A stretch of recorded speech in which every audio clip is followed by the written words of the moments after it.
Kako, and good afternoon. Mahalo for joining today's AEN-EET agenda hearing on Wednesday, February 15th, 2023 at 1 p.m. here in room 224. And also video conferencing and being streamed live on YouTube. Okay, because of our 90-minute time limit for each of the AEN hearings, there'll be a 2-minute time limit for all testifiers, and we'll have a virtual countdown timer on the Zoom screen, so please be aware of the timer. And for the complete list of testifiers, along with all the written testimony, please go to our legislature's website. Okay, so we'll get started with SB 18 relating to aquaculture. Transfers the aquaculture program from the Department of Ag to the Agribusiness Development Corporation. First up is Department of Ag.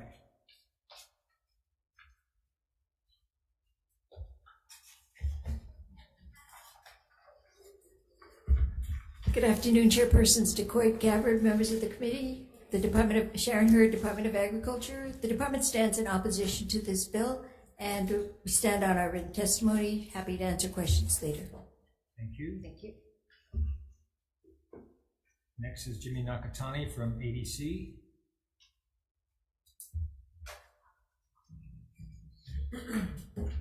Thank you, Chair Gabbard, Chair DeCoit, Vice Chair Mackay, Jimmy Nakatani from Agribusiness Corporation. We stand on written testimony in support of this legislation. Thank you. Thank you, Jimmy.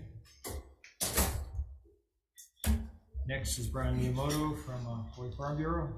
Thank you, Chair. The Hawaii Farm Bill will step weeks down on our testimony.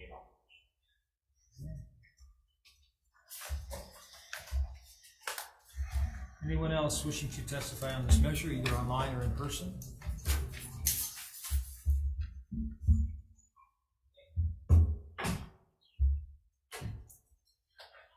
Okay, members, any questions? Yes,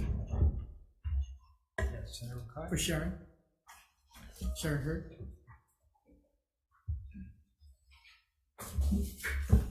I'm looking at your opposition to this measure, but when you look at the influence of aquaculture in the Department of Agriculture, it's almost inconsequential. We have 315 or so employees.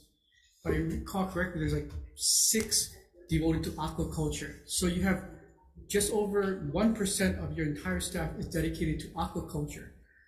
And I didn't see any administration bills this year dealing with aquaculture. So from my perspective, there's really no emphasis whatsoever in the Department of Agriculture towards aquaculture. Good comment. I will call on the aquaculture manager, Todd Lowe. I think the 6 employees includes the 4 that we just got last year. Okay. 6, still less than 2% of the employees are devoted to the ocean. Yes. So would you be better suited to be Todd in ADC? Todd Lowe, Department of Ag, Aquaculture Development Program. The resources that we have may not be optimized right now, but I think where the statutes and the power of agriculture is, it's at the DOA. Along with, there's the play between regulation and development. And as we're trying to grow this industry, it's a fledgling industry, we need both those pieces to work in concert. So we need to work more closely with the administration to get more resources. But I think that the best place for us is in the Department of Ag. Oh, we do have the disease section as well. Yes, Yeah, with the regulation. The regulations. Regulatory, yeah. But we've been at this for decades, and we're waiting for the Department of Ag to really put some level of emphasis on aquaculture, and to this day, nothing. So we're expecting a different outcome with the exact same situation. I mean, maybe it's just time to do something different, because what we've been doing has amounted to very little aquacultural opportunities. Your points are well taken. So you support the bill? No, we would still oppose it. We have the structure to handle the aquaculture bill, including the disease, the animal disease section. We have the livestock, not livestock, the aquaculture vet we just hired. We're in a position to move forward. I think going sideways would have its, merit, but the bigger merit, I think, is keeping agriculture together. You're in a position to move forward, but you've offered us no bills to move forward. So how can you say that? We should have, and we will. I was not part of the bill making, the admin bills last time. I think we have an aquaculture bill, don't we? The special fund? Yes, well, actually, there's several bills in the legislature right now, brought in not by the administration, but by other parties, that are going to look at different pieces. There's the movement of the import permit process to the animal industry division, and the ability to lease, to do aquaculture leases. Those, if they're successful, and they seem to be moving both in the Senate and the House, those will add capacity to the aquaculture program. And I think that the connections and the synergy between my program and the rest of the Department of Ag would support those efforts. Sure. But the two bills you cited were both legislative initiatives. That's correct. Correct. From the industry, then? No, No? from the legislature. Okay, Thank you. thank you. Yes. Question. Anyone else? Okay. Mr. Nakatani?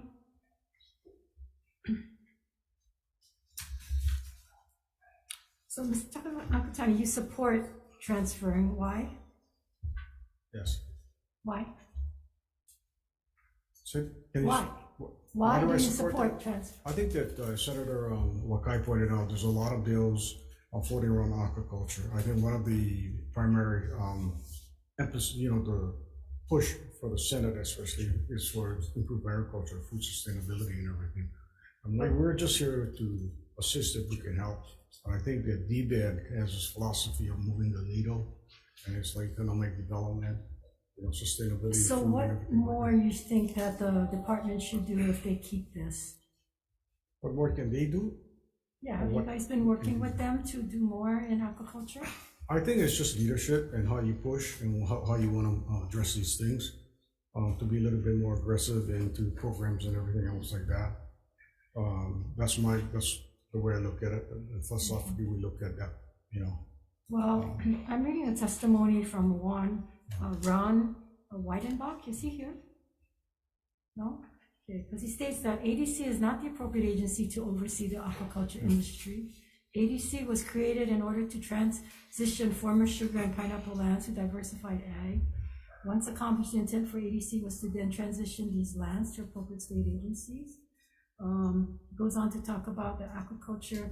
ADC is not the appropriate agency for management of aquaculture disease diagnostic labs.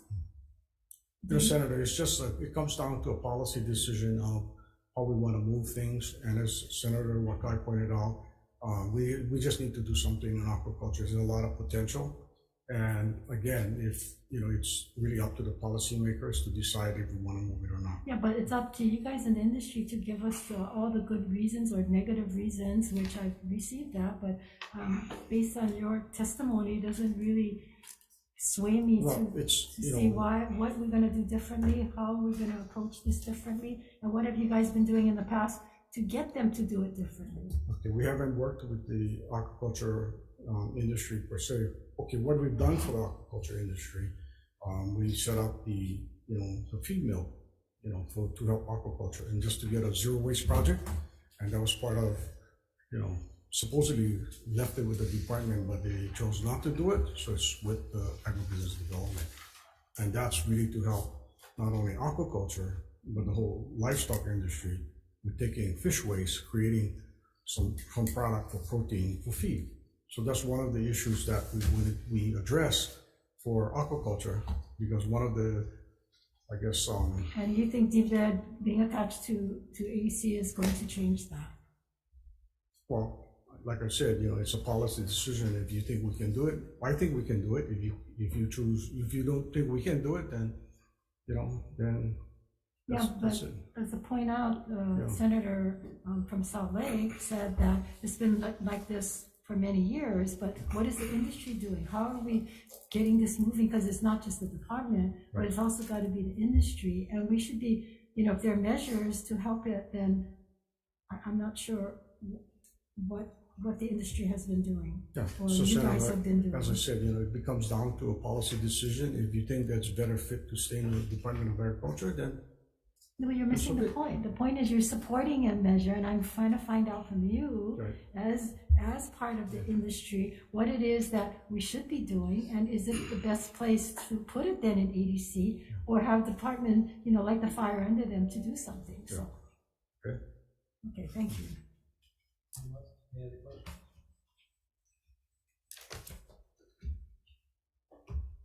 Okay, moving on to the next bill, SB 964.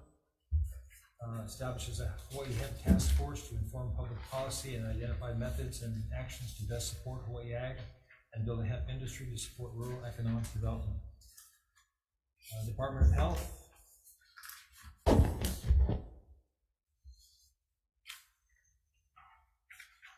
Thank you for the opportunity to testify, Chair DeCoy and Chair Gabbard. My name is Laurie Nagatoshi with the Department of Health, and we'll stand on our written testimony in support. And I'll be here for any questions. Thank you. Thank you. Department of Ag.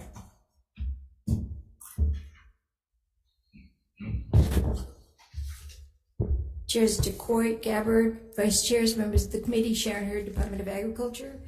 The department supports this bill, strongly supports the growth of agriculture in Hawaii.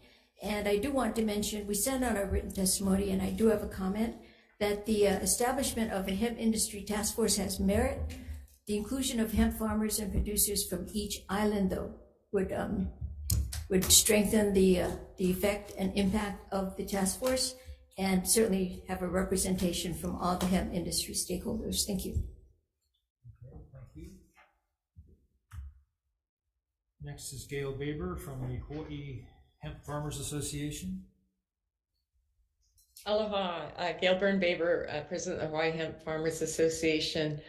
We stand on our written comments and also would like to support the comments submitted by Robert Bentz, a hemp farmer, I believe, on Maui. He wanted to expand the stakeholder group with the hemp food sector to also include potentially microgreens. There are a number of food products that can be made from hemp, including the juice from leaves, which is incredible. Do your research on that. It's a phenomenal product and health product. And then also want to support what I believe the bill includes it, but I want to support the Department of Agriculture's comments on ensuring that we have farmers on each island proportionate to the number of total hemp licenses that are issued out there. So thank you very much. Thank you. Next is Jetta Mueller from Plumeria Plantation Ag Enterprise.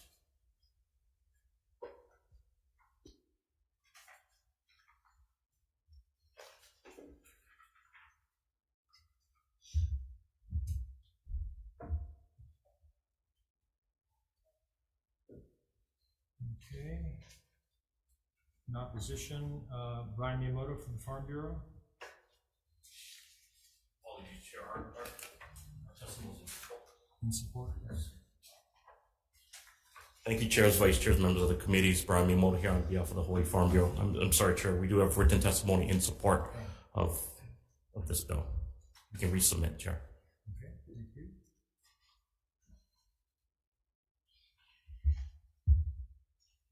Anyone else wishing to testify on this measure?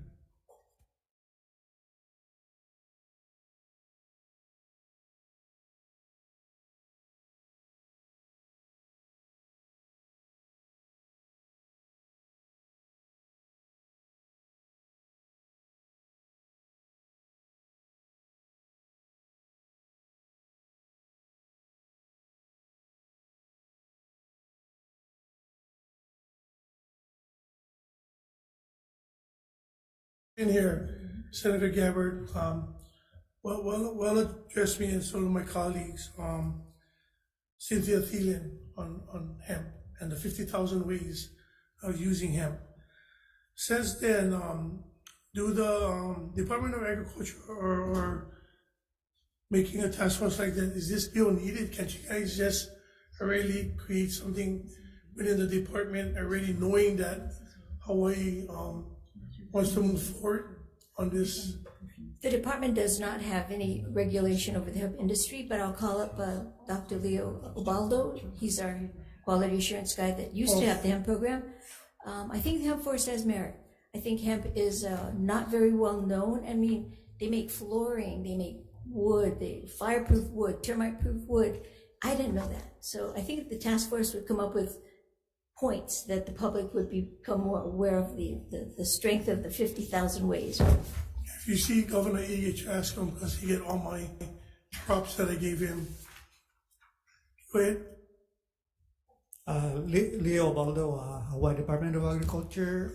Regarding your question, Senator Fibilla, I think there's a need for a task force.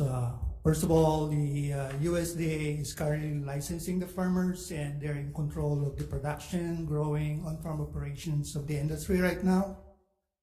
The Department of Agriculture doesn't have anything to do with farming. So we need that information to help us provide public policy, relevant to the industry and help grow the industry.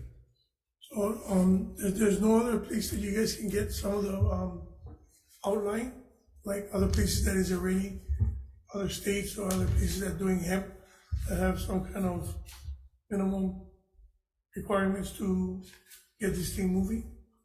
Yes, in fact, the Department of Agriculture is part of a regulatory, quarterly regulatory meetings with other states, and they share information. We share information regarding the regulation of hemp. And of course, economics of hemp production is also being discussed. And those are the things that we would like probably to be collecting, with the task force. All right, thank you, Chair. Appreciate it. Also, so I noticed that this bill has no funding. So you guys don't need funding to operate the task force? Because since you guys said you have representation from every island, you guys can Zoom your meetings in? Chair DeQuaid, that seems to be a flaw that in some of our testimonies that we do not have the quantifier in there. And you're right, we'll go back and crunch the numbers and see what we need to convene a task force that represents the state. Right now, I think we're at the stage where we think it's a good idea, we're at the concept stage, and we need to do further investigation. Thank you. Get back to you. Thank you.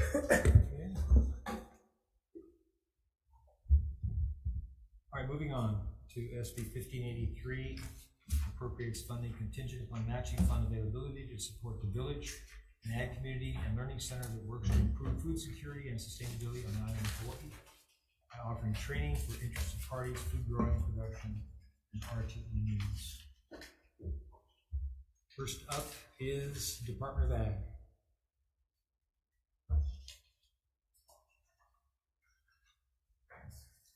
Chairs, vice chairs, members of the committee, Sharon Hurd, Department of Ag. We stand in support of this measure, and we look forward to working with the County of Hawaii in developing this program. Thank you. Thanks, Sharon. Next is Scott Enright with the Kohala Mountain Fish Company. Chairs, vice chairs, committee members, Scott Enright for Kohala Mountain Fish Company.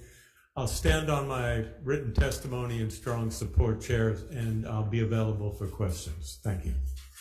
Thank you. Anyone else wishing to testify on 1583? Members, any questions? Senator DeCoy? I guess that would be Scott. You have you guys applied for an GIA for this project? Not that I'm aware of, Chair. So how much do you guys need from the state, and what you guys plan to do with this appropriation, since you guys have in the bill for matching funds? For matching funds, the USDA is very interested in giving funding. It could turn out to be a grant, but it could turn out to be matching funds. There was an online meeting yesterday with the heads of the funding committee. They found the project to be very worthwhile. So it would depend on the amount coming in from USDA. There's also some private money coming in. So there's multiple funding sources. Do you get a bulk figure and what would be? I believe if we have a spur bin also that you've seen because it's come through committee. Depending on what revenues were available, it can be scaled. So, the concept is small lots, like somewhere between 2 and 5 acres, that has a house on it, small house, and the greenhouses would be put up. So one would have aquaculture, which is Kohala Mountain Fish Company is currently doing, with contracts with the DoD for their fresh frozen fish, and also greenhouses for veg crops. So there would be independent operators in the village doing aquaculture and doing hydroponics, and there'd be a processing facility. Kohala Mountain Fish Company put together a processing facility. So, just a follow-up question. I noticed you never testify on Senate Bill 818. Where do you believe aquaculture should go? Department of Ag or ADC? Thank you for setting me up, Chair. It depends on where the funding comes from. Either one of them is capable of doing it.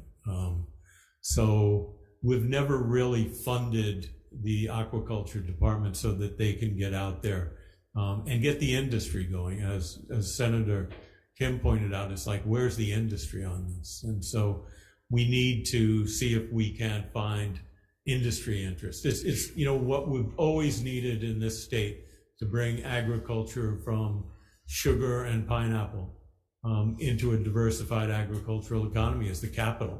Is whose money are we going to use to do it? And it shouldn't be just the state, but we often look for the state to be the catalyst. But we've got to find that private investment money also. Sounds good. Thank you. Thank you, Chair. Okay. Next is SB 1547, relating to value-added products, establishes a food and product innovation network within the ADC, appropriates monies for food and product innovation facilities on the islands of Molokai and Oahu. First up is Department of Ag.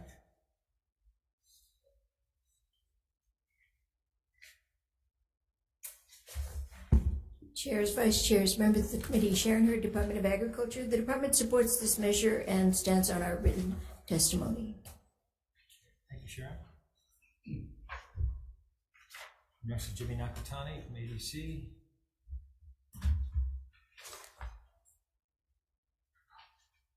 Thank you, Chairs, Vice Chairs, and members of the committee. Agribusiness stands on a written testimony in support of this legislation. Thank you.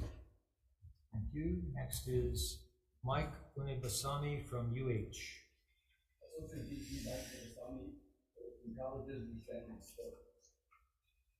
Okay. Mike Munakata from Ulupono.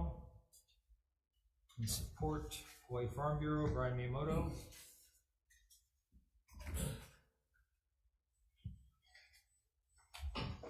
Thank you, Chairs, Vice Chairs, members of the committees. Brian Miyamoto here on behalf of the Hawaii Farm Bureau. You have a written testimony in support. We absolutely support this proposed project. Hawaii Farm Bureau was fortunate to visit New Zealand and see their food bowl network, which I think this is being modeled after.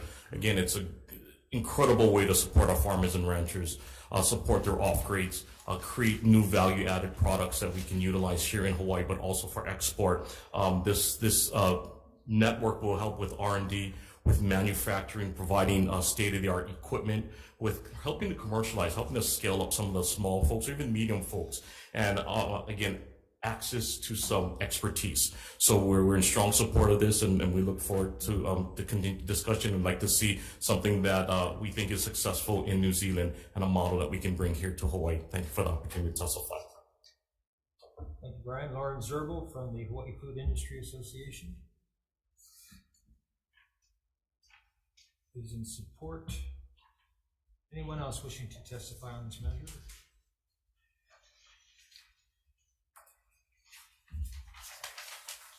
Members, questions?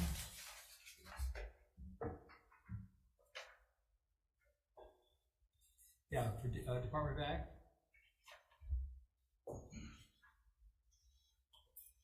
So Sharon, what type of economic activity can we expect from this innovation? As Brian mentioned, it would be the access to the expertise. I think that to get the think tank together in one place where the growers and the processors get together, what kind of machinery would you use? What's the best thing out there? I think just brainstorming in one place is the advantage. The fact that the farmers they're so important. You know, they're the only ones that have the risk in all this. It would give the farmers a voice as to, hey, how about me? I have a crop that 50% of them are culls. What can I do with my papayas? And the think tank, so to speak, would be able to tell him, these are the things we can do today with your papayas, blah, blah, blah. So it's the value of it is to have people in one place thinking alike. Thank you. Okay. Chair. Yes. Yeah. Hi. Yes, Senator? Thanks, Sharon. This looks to be Molokai and Oahu. What about the other island? Yes. It's specific to Molokai and Oahu. Okay, is this something we could then replicate? Is that the idea? Absolutely. Absolutely. Hawaii Island has, 60% of the produce, I believe. So it makes sense that we have a facility out there. Certainly consider. Okay, thank you, Thank Chair. you. Thank you. Anyone else? Moving on to SB 1246, requires the AEC to plan, design, construct, and operate a new animal slaughterhouse on the island of Oahu. First up is Department of Ag. Chairs, Vice Chairs, Member of the Committee, Sharon Hurd, Department of Ag, we stand in support of this measure, and it's a very good idea. Thank you. Jimmy Nakatani from ADC.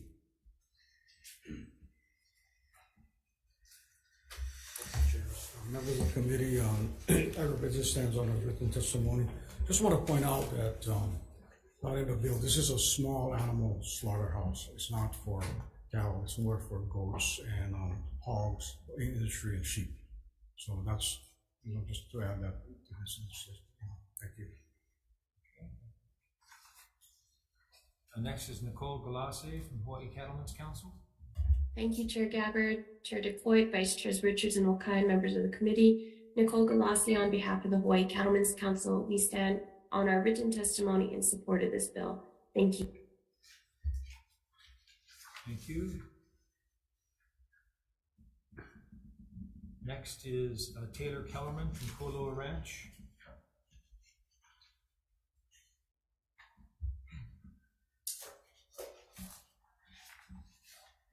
Good afternoon, Chair, Vice Chair, members of the committee. My name is Taylor Kellerman. I'm the Director of Diversified Agriculture for Koloa Ranch. I stand in support of this bill as a producer of both sheep and hogs with intent for increased capacity for our ability to continue to get more product directly to the hands of local consumers, as well as to provide for better infrastructure in regards to increasing that ability in the future and as well for future farmers as well. Thank you. Thank you. Next is Brian Miyamoto, Hawaii Farm Bureau.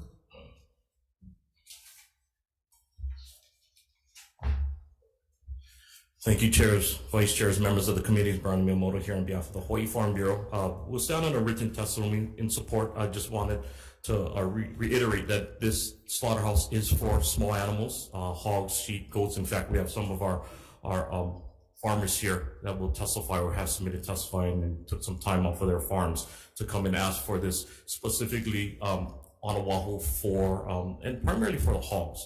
They need some place to slaughter. So, but we also did want to point out that the bill does suggest that ADC would operate the facility also. We believe that if the facility is constructed, that they would find a third party to operate. They themselves as ADC would not be the operators, similar to our slaughterhouses that we have now in the state of Hawaii.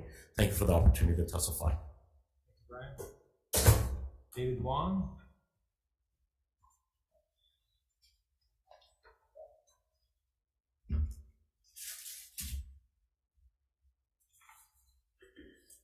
Aloha, David.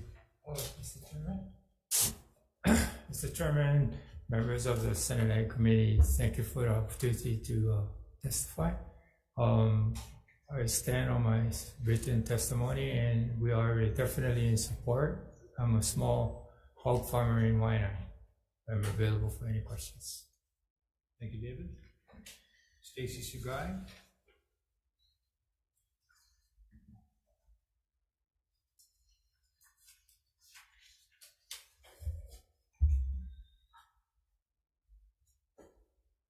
Aloha chairs, vice chairs, members of the committee. I'm Stacy Sugai, small pig farmer out in Waianae, SK Natural Farms, also known as Two Lady Farmers. And I stand on my written testimony and strong support for this bill. Thank you. Thank you, Stacy. Anyone else wishing to testify on SB 1246, please come forward. State your name.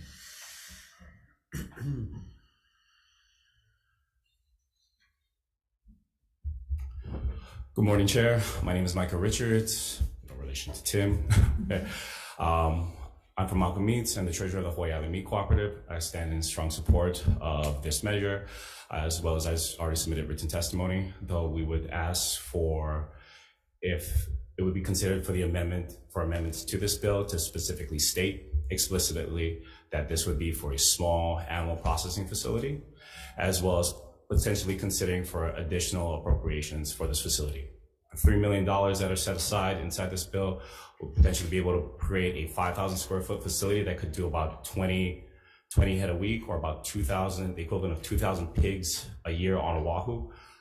But that seems like a smaller facility than what we currently have in inventory across Oahu for both sheep, pigs, goats, and additional. So that's just something that we ask that the chair and the committee consider. Thank you. Thank you. Anyone else? Please come forward. Linda, you're first. Thank you, Chair. Linda Rosehill, testifying on behalf of Hawaii Sustainable Beef Enterprises. Good afternoon, both chairs and vice chairs and members of the committee. Just wanted to note that the bill itself does not state that it's a small animal slaughter. The location of it is anticipated to be adjacent to the the current Hawai'i meat slaughterhouse. So we would ask the bill specify that it be for small animal slaughter or non-beef slaughter. Thank you. Thank you. Next.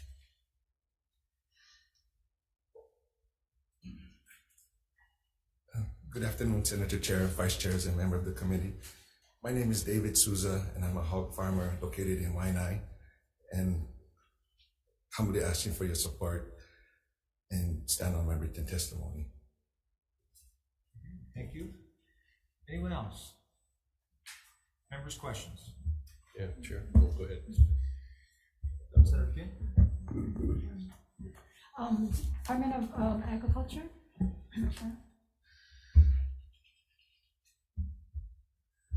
So, I definitely support this measure for especially our hog farmers and small animals, but it seems as it is a small from the testimony.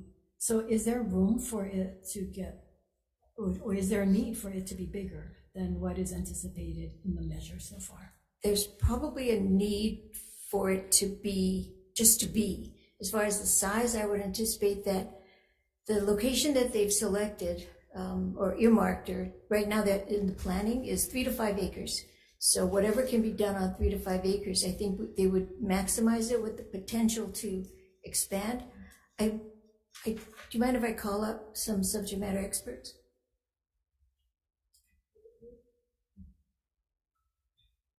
Sorry, Dr. Maeda is not here. I can get back to you. Here. Oh, Dr. Maeda. Just want to make sure that I understand. We're not building something that's going to be outdated. I think I better not say. Go ahead. Isaac Maeda, Administrator, Animal Industry Division. Size-wise, we think that the ask was for something that's going to be reasonable to start with. Going to be what? Reasonable? Reasonable. I don't know how, it can also be designed perhaps to be scalable so that it can be increased later on. But this all depends too, or kind of is interrelated with the whole meat inspection program thing that we're trying to restore. But we should have a plan, right? I mean, I hate when we pass measures and put money in and then we're not sure. I mean, if we're going to build something and then we find it's too small, it's like a highway, you build it and by the time it's finished, the traffic cannot handle it. So I want to make sure that if we're going to invest money, that we're going to be investing not just for now, but kind of long term, and that we can increase it or grow with it. We can get more industry input to see what their production and projected productions are going to be able to support it. Sure. Now, do we have a slaughterhouse on Oahu that does cattle or bigger? Cattle, yes, there's one that was mentioned right next to the proposed site. And that's adequate for for our cattle industry, or is that another area? For now, it seems to be anyway. At least it's not a continuously running. They're not continuously processing, 5-7 days a week kind of deal. Okay. So right now it seems adequate, but again, that also is subject to increased production, Well, and we want to sustain Right. our food production. So Yeah. if we don't have slaughterhouses to help us, then we're going to have to send it away, or I'm not sure. So Yeah, that's correct. Yeah, the swine side of the industry is having challenges with getting their product. So is this something that the processed. Department of Ag is going to pursue to make sure that we are building to scale, or building so that we can become sustainable, and that we have enough of these? We definitely can have resources? input into that. The slaughterhouse house itself is going to be under ADC though, so they're going to be doing the study. So ADC should be the Yeah. one doing it. But definitely industry has to play a part. Yeah, in well, it. we have to be proactive, right? Yeah. Right. Thank you. So where's the existing slaughterhouse? What's the location of it? It's out in Kailailoa. Kailailoa in Campbell Industrial. It's whole feedlot. And Yeah. where is it? Yeah. Where is the proposed new one that's is proposed in this bill in It's- relationship to the existing? Is it close? Yeah, it's right next to it. Right next Right to next it. to it. Yeah. So just for the record, it's a $4 million appropriation, not a $3 million. And then, the existing operation in Kalailo is more so on the cattle slaughter, Right. not swine industry, right? That's right. Correct. So can you guys get back to us on numbers of how many hogs you guys could run through that facility? And then, time in the reefer and chill. And then how much head of swine you guys moving through there? Right now.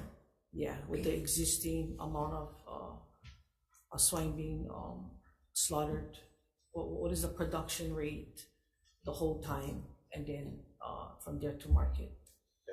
Thank you. Sorry, Senator Richards. Thank you. Two questions. I fully support this. We've got to increase our capacity. I do have a couple of questions. On that, are we having trouble with capacity right now, right today? And I don't know if that's a question for you or industry for the hogs. And I was going to ask someone to come up, but can you answer that one, Sharon or Ike? Yeah, I believe the industry is. Are we bottlenecked? Yeah. Okay. So the sooner the better. And then I agree. I think we import something like 90% of the pork into this state. So we need to make this thing scalable. We're going to support it. And I know there's modular slaughterhouses that we can do with the intention to increase that. And so I'd be very curious on when it comes into design. I realize this is under ADC, and I appreciate that, but I'd like to see the numbers that Senator DeQuay was talking about as well. And I did have a question, Chair, for ADC as well. Thank you. Is Jimmy here? Yeah. Question for you, Jimmy.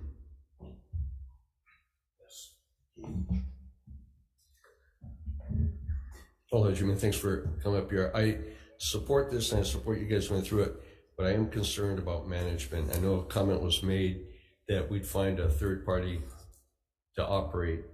I'm leery of government operating an industry like this. So what's your answer to that one? We're not going to operate it. We're going to find a third party to operate it, just similar to what cattle operation runs, the separate entity, and they're going to fend for themselves to make it economically feasible. So that's the idea of doing that, but we're not going to run the facility. Okay, so you're going to stand it up and then Yes, government will yes. step back. Right. Okay, thank you. Thank you, Chair. Can I get Mr. Souza, please? Can you come forward?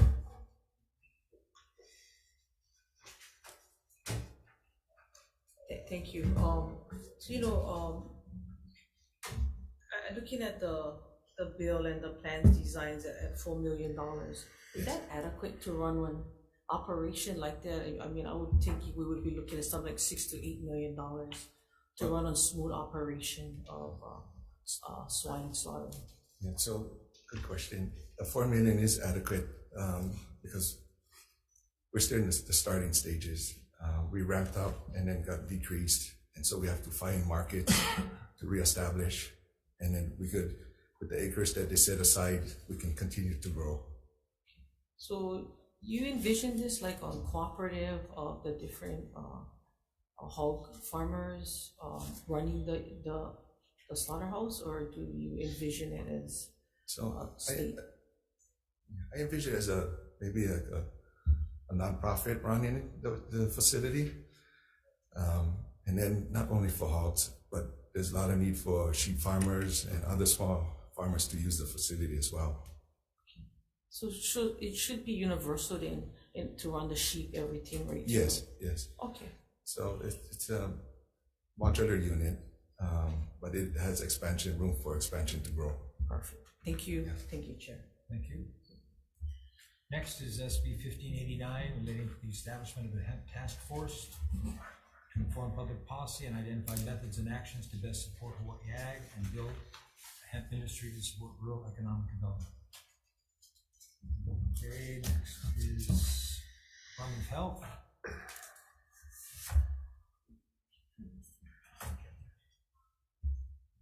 Thank you for the opportunity to testify, chairs, vice chairs, and members of the committee.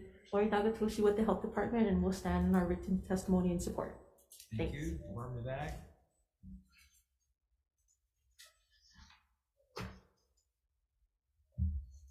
Chairs, vice chairs, members of the committee, Sharon Hurd, Department of Agriculture. The department stands in support of this bill and offers comments about the wording of the legislation. And if you have any questions, I will bring up Dr. Obaldo. Thank you. Thank you, Sharon. Gail Baber, Hawaii Hemp Farmers Association. Yeah, aloha, Gail Baber with Hawaii Hemp Farmers Association President. Thank you. Just a few comments on the task force. It is a great opportunity to communicate acceleration of growth and opportunities in the state. It's a wonderful opportunity to get the value chain together, farmers all the way up to processors to end product potential users, which would be a great role for DOA to facilitate getting folks up and down the value chain together. Rarely has a single plant or crop provided so many opportunities for spin-offs of small businesses and industry. We also have very unique conditions here in Hawaii for growing hemp that we can't necessarily just cut and paste what's been done in other states. I mean, some of the opportunities are we can grow year round. We're the only state right now that does grow hemp year round, but we also have unique pest challenges and high cost of production and no leftover infrastructure from other agriculture like the mainland has, for instance, combines that are needed for harvesting for fiber projects. It could also help inform policy. Yeah, I'm sorry, your time's up. Thank you very much for your testimony. Yeah, thank you so much. Brian Miyamoto from the Hawaii Farm Bureau. Thank you, Chair. The Hawaii Farm Bill will stand on its written testimony and support. Anyone else wishing to testify on this measure? Any questions, members? Yeah, Chair? Yes. For Gail. Gail, are you still on? I am. Yeah, question concerning the hemp industry as a whole. Have you done any projections, or has industry done projections as far as potential impact to our economy, as far as what we could bring to the ag economy? Yeah, there are national projections, and actually Bo Whitney, who is the leading hemp economist in the country and on the Oregon's governor's agricultural task force, and also does hemp studies around the world and works for the UN, has come in and done a few white papers for us here. And just looking at only the CBD sector, if we get a little bit more supportive policy around that, it could boom beyond what it is right now, which is about a $52 million industry, where most of that money is unfortunately right now flowing out of state for a variety of factors. Right now we have a lot of projects emerging around the state having to do with hempcrete and affordable housing and housing projects. And this is a perfect example where a task force could really, I think, accelerate the process of using hempcrete for sustainable building materials in Hawaii, and also expand the opportunities for growing our own affordable homes for this particular reason. We've got all these great projects that are popping up on all the islands for housing, but guess where all the hemp's coming from? Canada and the mainland.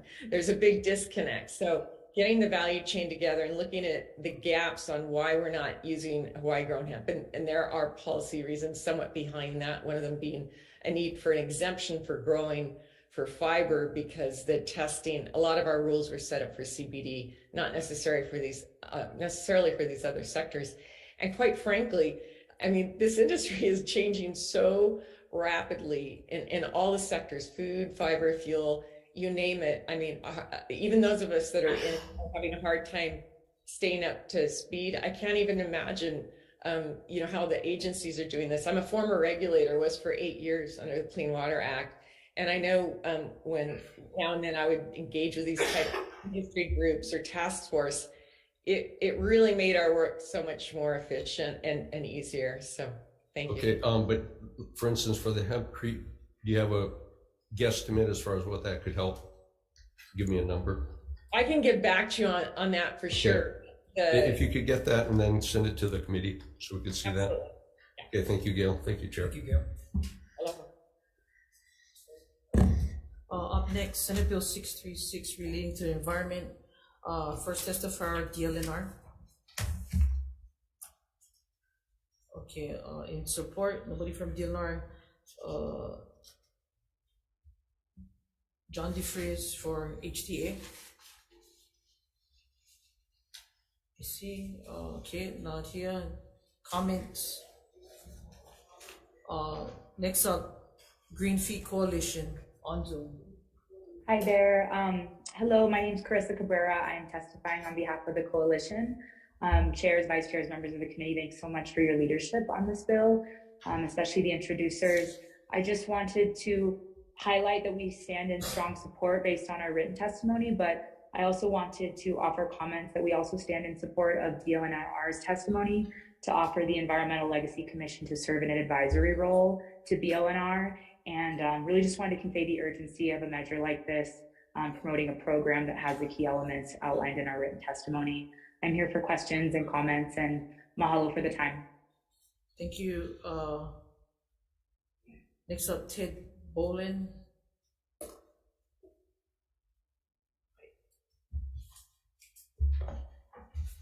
Thank you, chairs, vice chairs, members of the committee. Ted Bolin for the Hawaii Reef and Ocean Coalition and the Climate Protectors Hawaii.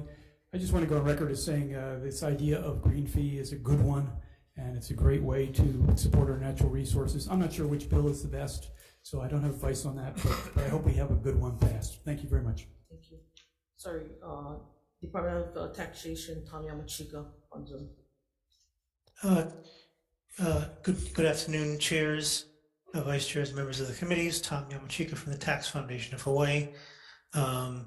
We do not represent the Department of Taxation, sorry about that. But we are concerned about the constitutionality of the bill as proposed and as drafted right now. We are concerned that it violates what's called the Privileges and Immunities Clause of the U.S. Constitution for the reasons stated in our testimony. I'd be happy to answer any questions. Thank you very much. Thank you. Next up, Duration. Aloha, chairs, vice chairs, members of the committee. I'm testifying today as an individual, and I also do serve as the community organizer for the Hawaii Green Fee Coalition. Just wanted to highlight, how helpful this bill will be both to our community in managing the impact that our 10 million or so visitors have every year on our state and our environment and our communities, and paying a $50, for example, nominal fee, which lasts for an entire year, is really not going to deter visitors, and it's going to fund millions of dollars per year into a really important fund that can protect our trails, restore them, protect our beaches and maintain them, and a ton of other environmental measures to keep our special places protected. As Carissa Cabrera said from the Greenfield Coalition, we just want to highlight the importance of the Oversight Commission. This is really, really key. They can serve as an advisory role to the BLNR, but having that commission in place is going to be really important to keep the integrity of the program and ensure that the funds are used in the right way. So thank you.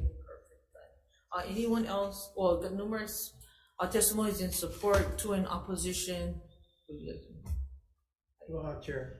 I just wanted to quickly offer my support for SB 636. It's very important that visitors. Can you sorry, Matthew Geyer. Sorry, Chair. Matthew Geyer. I'm with Hawaii Environmental Change Agents, testifying as an individual. And yeah, it's very important that visitors pay their share and how they support this bill. Thank you for hearing. Okay, seeing none, moving along. Senate Bill 1002 relating to atmospheric carbon capture plant. First one up, testifying for Attorney General's office on Zoom. Thank you, Chair DeCoit, Chair Gabbard, Vice Chairs, members, Christopher Leong, Deputy Attorney General, here appearing for John Cole today. The department just offers a very simple amendment to this bill just to add some wording, which is in the written testimony, to make sure that the bill is compliant with Article 10, Section 6 of the state constitution. And that's just because the bill includes the Hawaii Natural Energy Institute, which is part of UH. So I just want to make sure that the issue of statewide concern is identified in the bill to make sure it's compliant. I'll be here if you have questions. Thank you. Thank you. Next up, Mark Glick, Chief Energy Officer on Zoom. Oh, State Energy Office. Wow. Thank you. Okay, I have testimonies in support and in opposition. Anybody else in the room wishing to testify on this measure? Okay, seeing none, members, any questions? I have a question for the Energy Office. Senator Rhodes.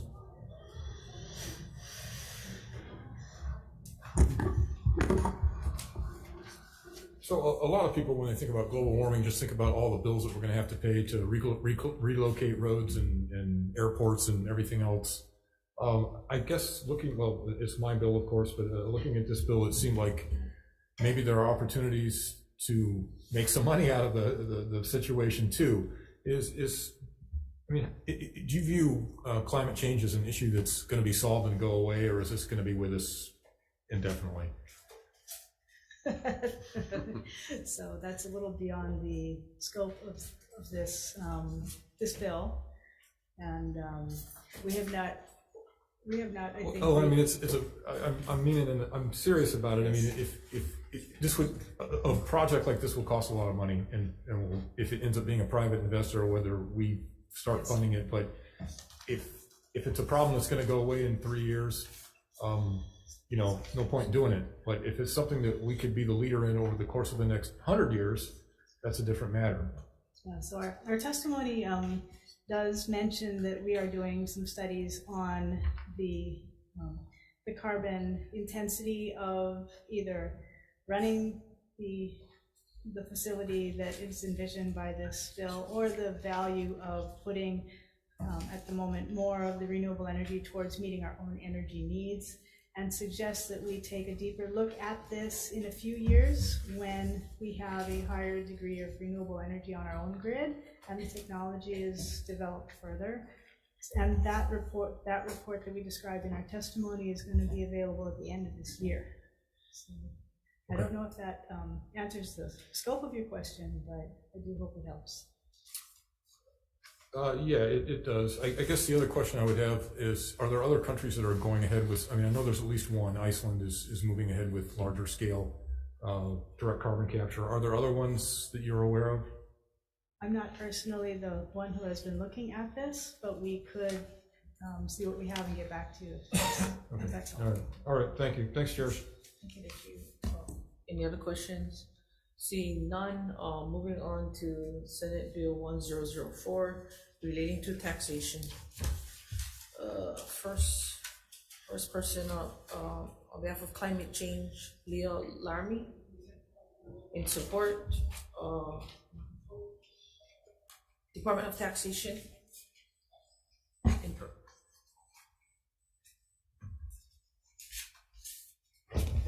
Chairs, vice chairs, committee members, my name is Brian Davidson.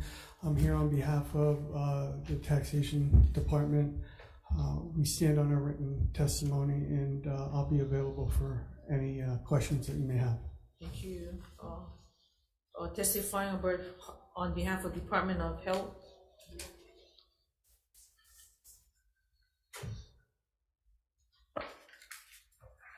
Good afternoon, Chairs Decoy, Simmons. I represent the Department of Health. The department offers comments on this measure.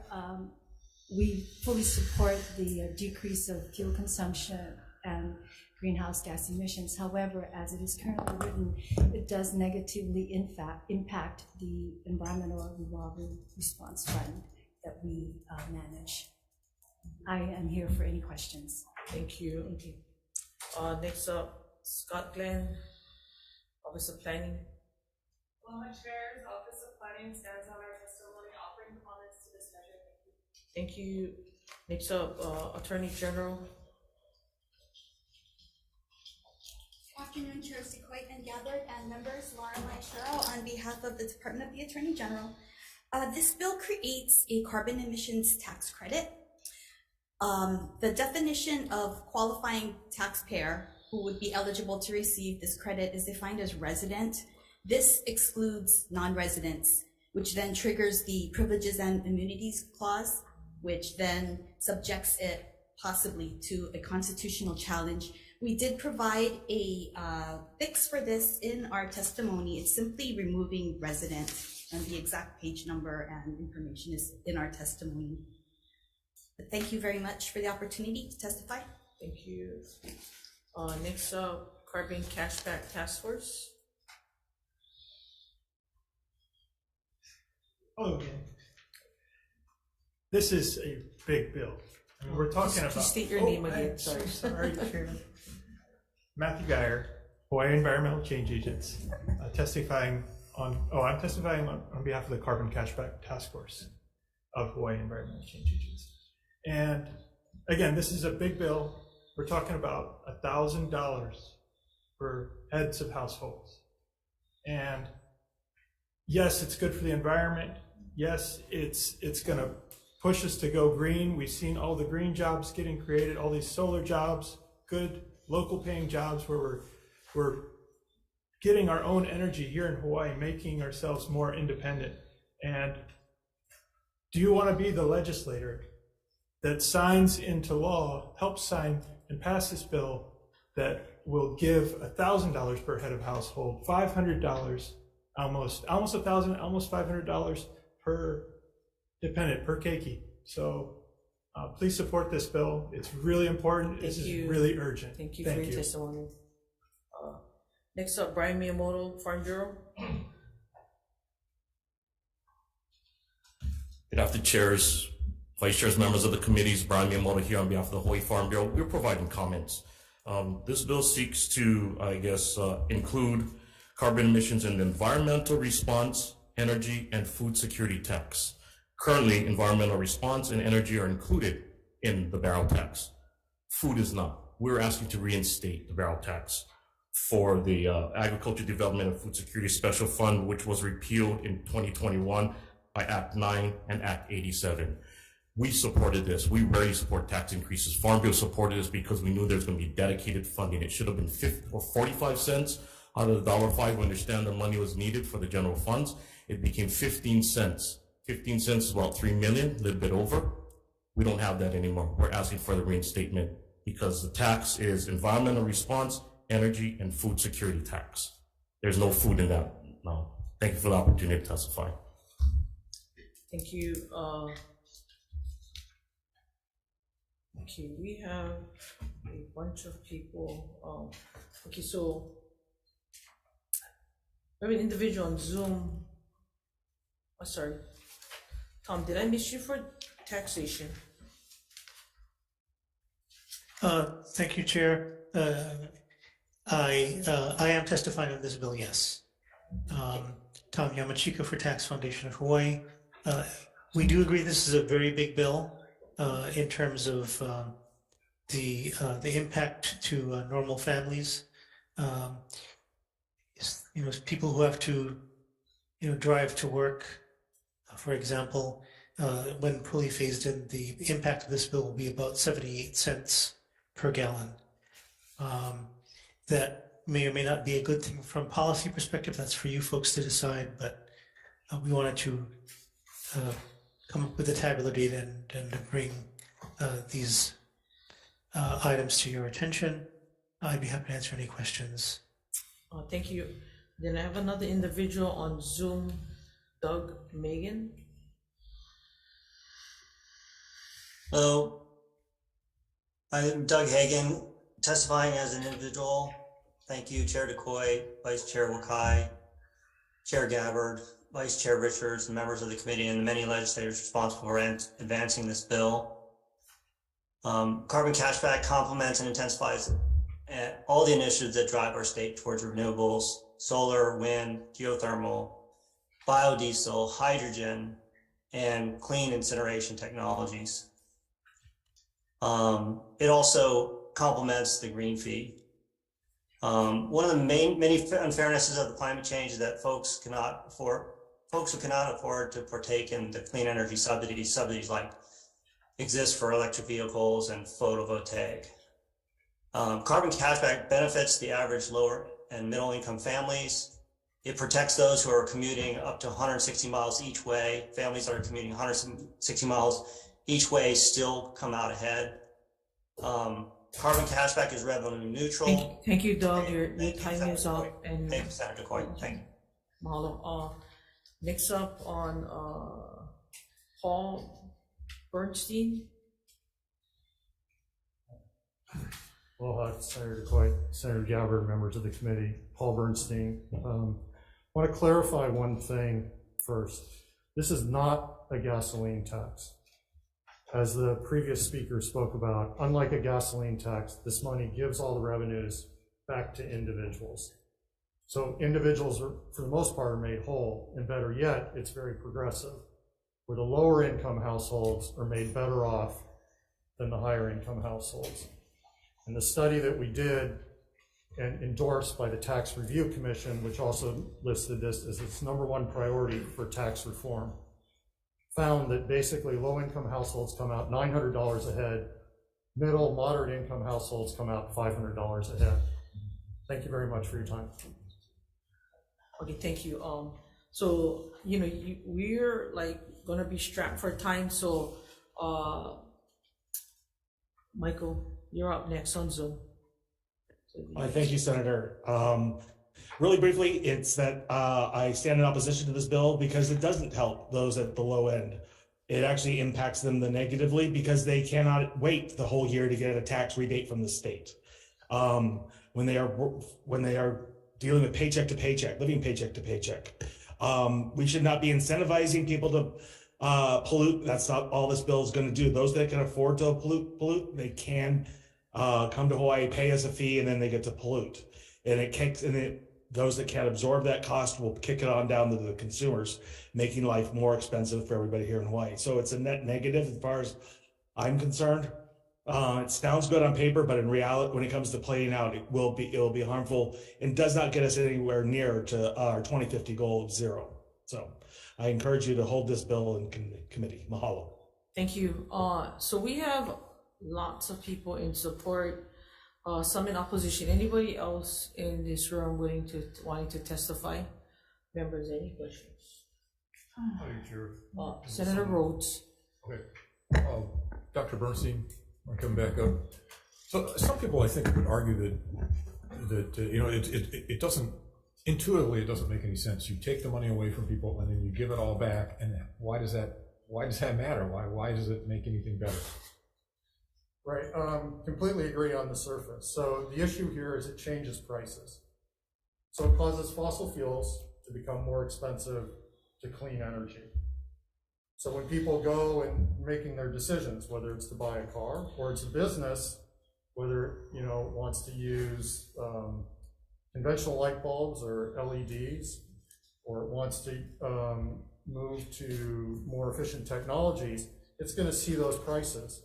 And it's going to move the businesses will move accordingly, and the households should move accordingly. So basically, a consumer, any consumer, business or a private consumer, will will take the money the government gives them back from the tax and then try to avoid spending the money on stuff that's more expensive because it has a high carbon content or a high carbon content to make it in the first place. Is that correct? Correct. Okay. Chair, just one other question, if you don't mind. So you helped write the study, I forgot the name of it, the one that we did here in Hawaii. Right, both the one that went to the Tax Review Commission and the one that, thanks to you folks. Carbon price and assessment for economic and greenhouse gas impacts, right? So the UN climate change panel recently, maybe a year ago, said that at this point we're about 10 years from going past the 1.5 Celsius rise in overall temperature. Of course, there's a lot of caveats because some parts of the world aren't going to get warmer, they're going to get colder, etc. But as an well, you're not exactly an economist, I guess, right? I work for UHERO. Okay, so research you know something about economics anyway. So the economics, all the economists in the world, is it fair to say that basically all economists in the world say this is the most effective way to fight carbon emissions? Yes. Of any stripe, conservative, liberal, whatever. Yes, I mean they're I think all living past Fed chairs support this. There's 3,600 economists that signed a letter, basically saying this type of policy is the most effective and becomes the most equitable when you give the money back to the people. Okay. In equal shares. Okay. Thank you, Chair. Chair. Questions? Oh, Senator Chase. Yes, sir. So the amount of tax that is going to be collected, is it the exact amount that's going to be given out, or is there going to be a shortfall, or is it going to be more that the government has to put in, or?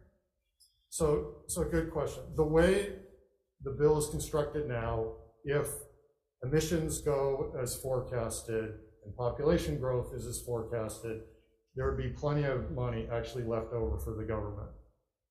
It would be simpler if the bill were written that all the money that comes in, you first take off any administrative fees. We recognize that DOE tax would need some revenue, possibly for advertising about this tax credit, refundable tax credit, any other administrative that they need, take that off. Then with the net, simply divide by the number of adults plus half times the number of minors. And that would dictate the amount of money that goes into the refundable tax credit. And that way, exactly to your point, the government would be sure to be made whole, right? There would be no risk of the government being underfunded or this causing a shortfall. So every resident, adult, and whatever the factors are to determine the amount, would receive a tax credit no matter what their income? Exactly. I mean, that's what makes it progressive. That it doesn't matter what your tax liability is, what your income is, everybody gets the same amount back. So lower income people, just by definition of being lower income, buy fewer goods and services. So they will be paying less of this carbon tax. But they get the same amount back as some wealthy individual, right? Who's going to be paying more, who goes out to eat more, who goes on staycations more, who just buys more stuff, right? So that person will not, gets back the same amount, but is paid much more into the kitty, if you will. So is that equitable? I'm sorry. Is that equitable? I think it's fair, right? I mean, because those people have contributed more to the carbon emissions, right? So everybody gets the same amount. Yeah, but how do you know that they're spending more and others are spending less? I know based on income, but how do we know? Well, I agree. It's going to vary household by household, right? So, but on average, the lower income households will. Okay, thank you. Thank you. Chair, follow up. We had this discussion. This is where I think there's a concern, maybe a flaw. You're basing this upon, if I recall right, 25 miles per gallon for your vehicle. The problem is, and following up what Senator Iketo was just talking about, the Big Island is big. We have 3 Oahu's in my district alone. And that population is going to be driving much, much further. And so I don't see where this is equitable for them. And this is my problem with it. I like the concept. That's not what I'm talking about. And then I think about agriculture and the cost that we're going to do that. We're trying to get more agriculture independency here, but this is going to increase our cost of production. So that's where I'm concerned on this. Can you address that, please? So let me start with the second one first. I think a possible amendment to the bill, which I leave to you folks who understand the state situation much better than I do, could exempt agriculture, just as we do now with red diesel for agricultural for the farm equipment. Because I agree with you that in terms of our goals as a state, we want to be more sustainable. More sustainable means the more we can do on agriculture within the state.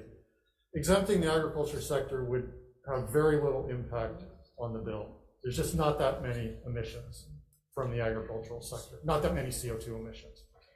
So that would be one way to address exactly your concern. In terms of the long distance drivers, I agree. There are some households that are going to drive farther. All I can say is that on average, and the majority of households are winners under this. If you do other types of policies, right, you're going to have far more losers. I mean, even our RPS policy is very regressive, right? Because there's no money that's given back here. Now, at least with this policy. Okay, so first of all, thank you, Senator Richards. I'm going to have to move this agenda because we're going to run out of time. So moving on to Senate Bill 1060 relating to taxation. We are on a time crunch, so I'm going to go through the testifiers, Department of Taxation in person with comments, Department of Health with comments, Attorney General with comments, Climate Lobby Hawaii in support, Carbon Cashback Task Force in person and in support, testifying for Hawaii Farm Bureau in support, and testifying for Ulupono in support. We have numerous people in support and in Zoom and on Zoom, and a few that is in opposition. I would say if anybody wants to testify, but I can tell you right now, you testify and good luck on all these bills right now. So I would take your testimony at this time and categorize that as sir, do you want to talk?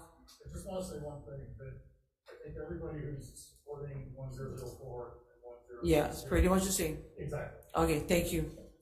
Any questions? Seeing none, recess for this for decision making.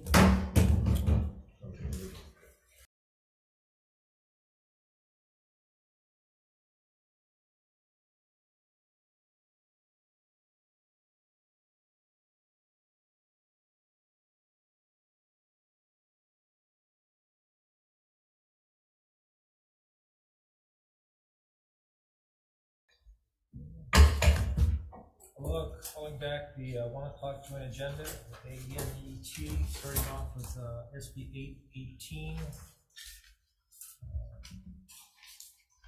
Chair's recommendation would be to pass as is. Any discussion for AEN?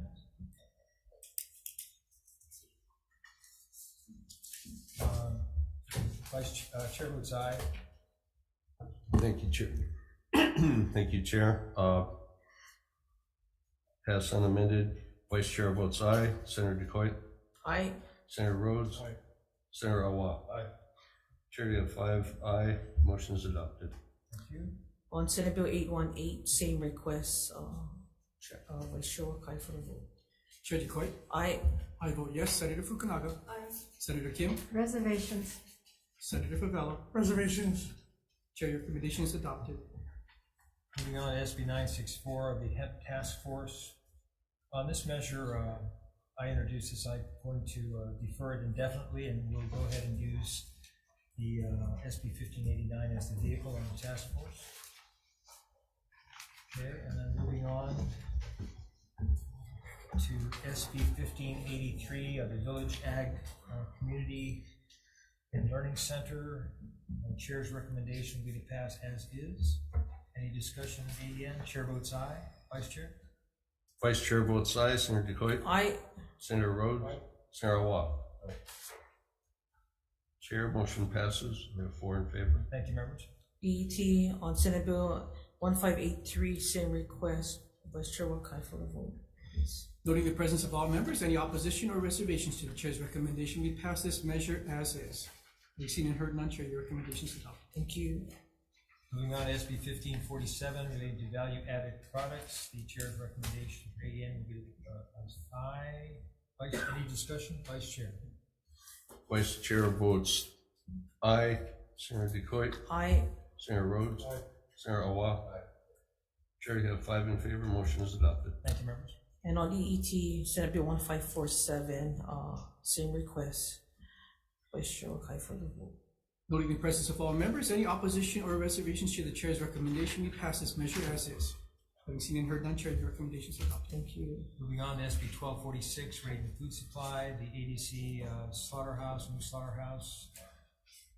On this measure, members, I'd like to defer decision-making until tomorrow. That's February 16th at 1 p.m. and then 229. We need a little bit more time to consider all the variables. So moving on to SB 1589, the hemp task force. Setting up the hemp task force. Chair's recommendation is to pass as is. Chair votes aye. Vice Chair? Hang on, Chair, we have a tally.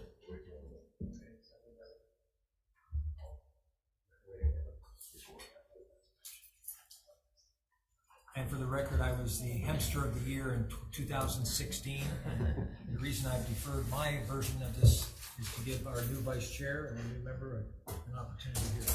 Thank you, Possibly Chair. win 2023 Hempster of the Year. Hamster or hamster? Hamster or hamster? Hamster. Hooray. What? Okay, so Chair, have paperwork before me now. Unamended, correct? Yes. Yeah, as Unamended. As Chair is. votes aye. Vice Chair votes aye. Senator DeCoit. Aye. Senator Rhodes. Aye. Senator Watt. Aye. Chair, you have 5 in favor. Committee on EET, same request. Noting the presence of all members, any opposition or reservations to the chair's recommendation, we pass this measure as is. Reservations. Reservations for Senator Favela. Chair recommendations adopted. Thank you. Moving on to Senate Bill 636 relating to environment. Recommendation is to pass an SD1 incorporating the suggested amendments from DLNR, the removal of the law challenge and making technical amendments needed for clarity and consistency. Any discussion? Seeing none, Vice Chair, can you take the vote? Chair DeCoit. Aye. I vote with reservation. Senator Fukunaga. Aye. Senator Kim. Reservations. Senator Favela. Reservations. Chair recommendations adopted. Thank you. Same recommendation for AEN. Any discussion? Chair votes aye. Vice Chair? Reservations. Senator DeCoit. Aye. Senator Rhodes. Aye. Senator Watt. Aye. Chair, you have 5 in favor. Motion is adopted. Thank you, members. Moving on to Senate Bill 1002 relating to an atmospheric carbon capture plant. Recommendation is to pass with amendments, taking the suggested amendments from the AG's office. Committee members, any discussion? Seeing none, Vice Chair, can you please take the vote? Noting the presence of all members, any opposition or reservations to the chair's recommendation, we pass this measure with amendments. Reservation. Reservations for Senator Favela. Chair, your recommendations adopted. Same recommendation for AEN. Any discussion? Chair votes aye. Vice Chair? Vice Chair votes aye. Senator DeCoit. Aye. Senator Rhodes. Aye. Senator Watt. No. Chair, you have 4 in favor. Motion is adopted. Thank you. Moving on to Senate Bill 1004. This measure we will be deferring indefinitely. Also moving on to Senate Bill 1060. Again, we will also defer that measure indefinitely. And with that, this meeting is adjourned. Thank you.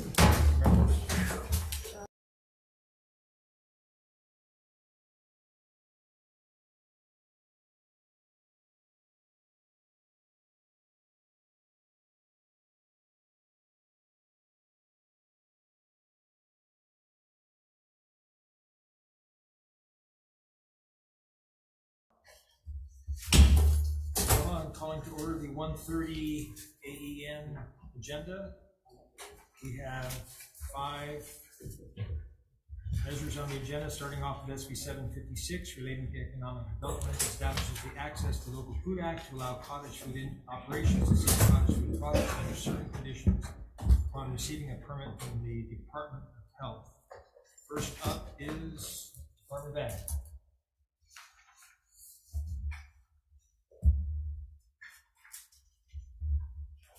Chair Gabbard, Vice Chair Richards, members of the committee, Sharon Hurd, Department of Agriculture. The department has comments on this bill. The comment is that the cottage food industry may not need more regulation, and so if there is a permit, we would defer that comment to the Department of Permitting. Just more roadblocks to the production of food. Thank you. Thank you. Next is Hunter Hevelin from the Hawai'i Farmers Union United. Hunter, are you with us? Trying to be. There we are. Aloha, Chair, Vice Chair, members of the committee. Hunter Hevelin here on behalf of Hawai'i Farmers Union United. We'll stand in our written testimony in support of this measure. Happy to answer any questions. Thanks. Thank you. Brian Yamamoto, Hawaii Farm Bureau. In support, Kilia Purdy Avellino.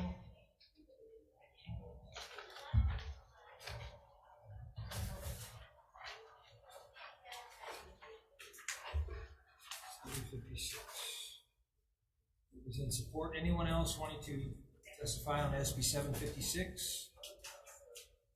Yeah, hello.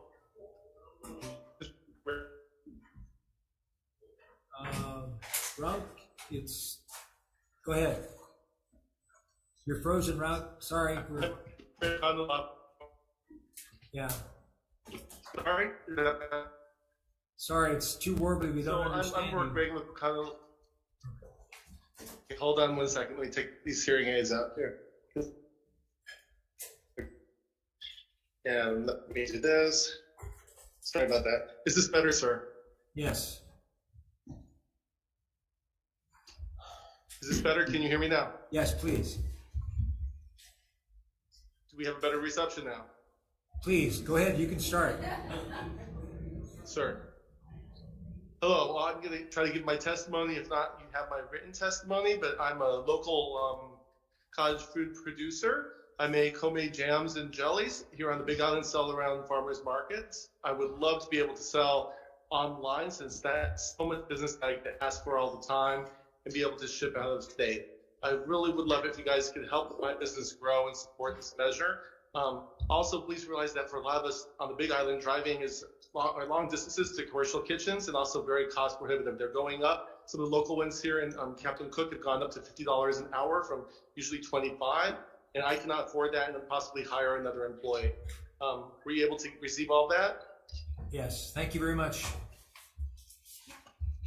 Okay, next is 756. Anyone else wishing to testify on 756?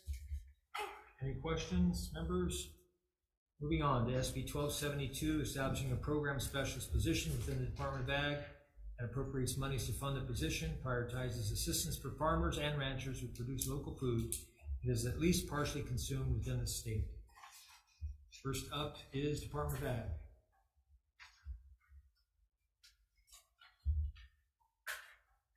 Chair Gabbard, Vice Chair Tim Richards. And testifiers, if you keep in mind, we have a hard deadline of 2:45. Got it. This is an admin bill and we stand in support of it.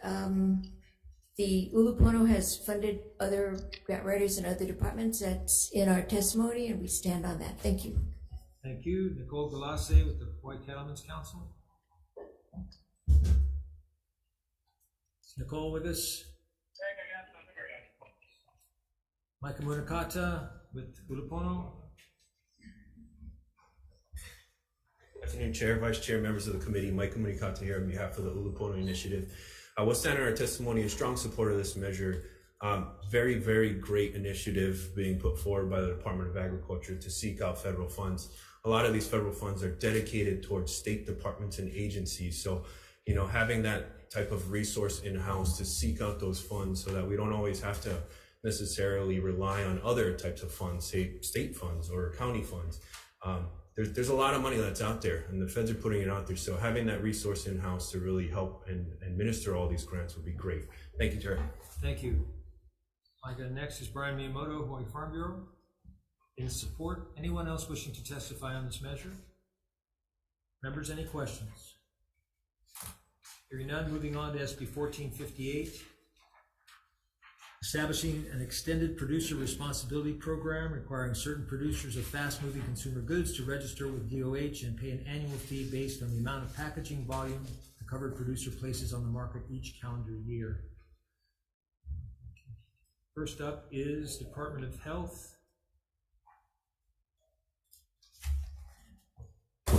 Good afternoon, Chair Gabbard, Vice Chair Richards, members of the committee. My name is Michael Burke with the Hawaii State Department of Health. We submitted written testimony providing comments on this measure. There is a similar bill to, we're supportive of EPR. There's a similar bill, Senate Bill 649, as well as House Bill 1326 HD1, that both have an approach that we feel is more doable for the program. And so those are our bills that we support.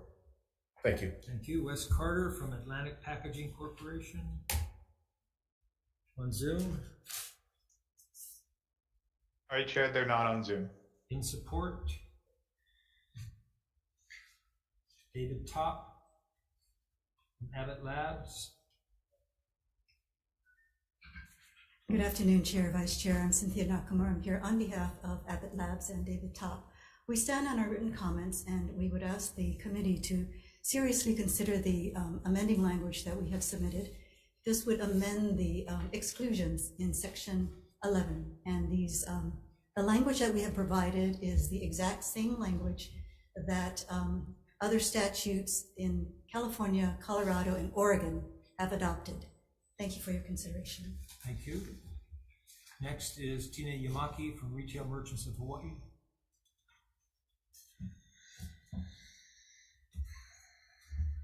Tina, are you with us?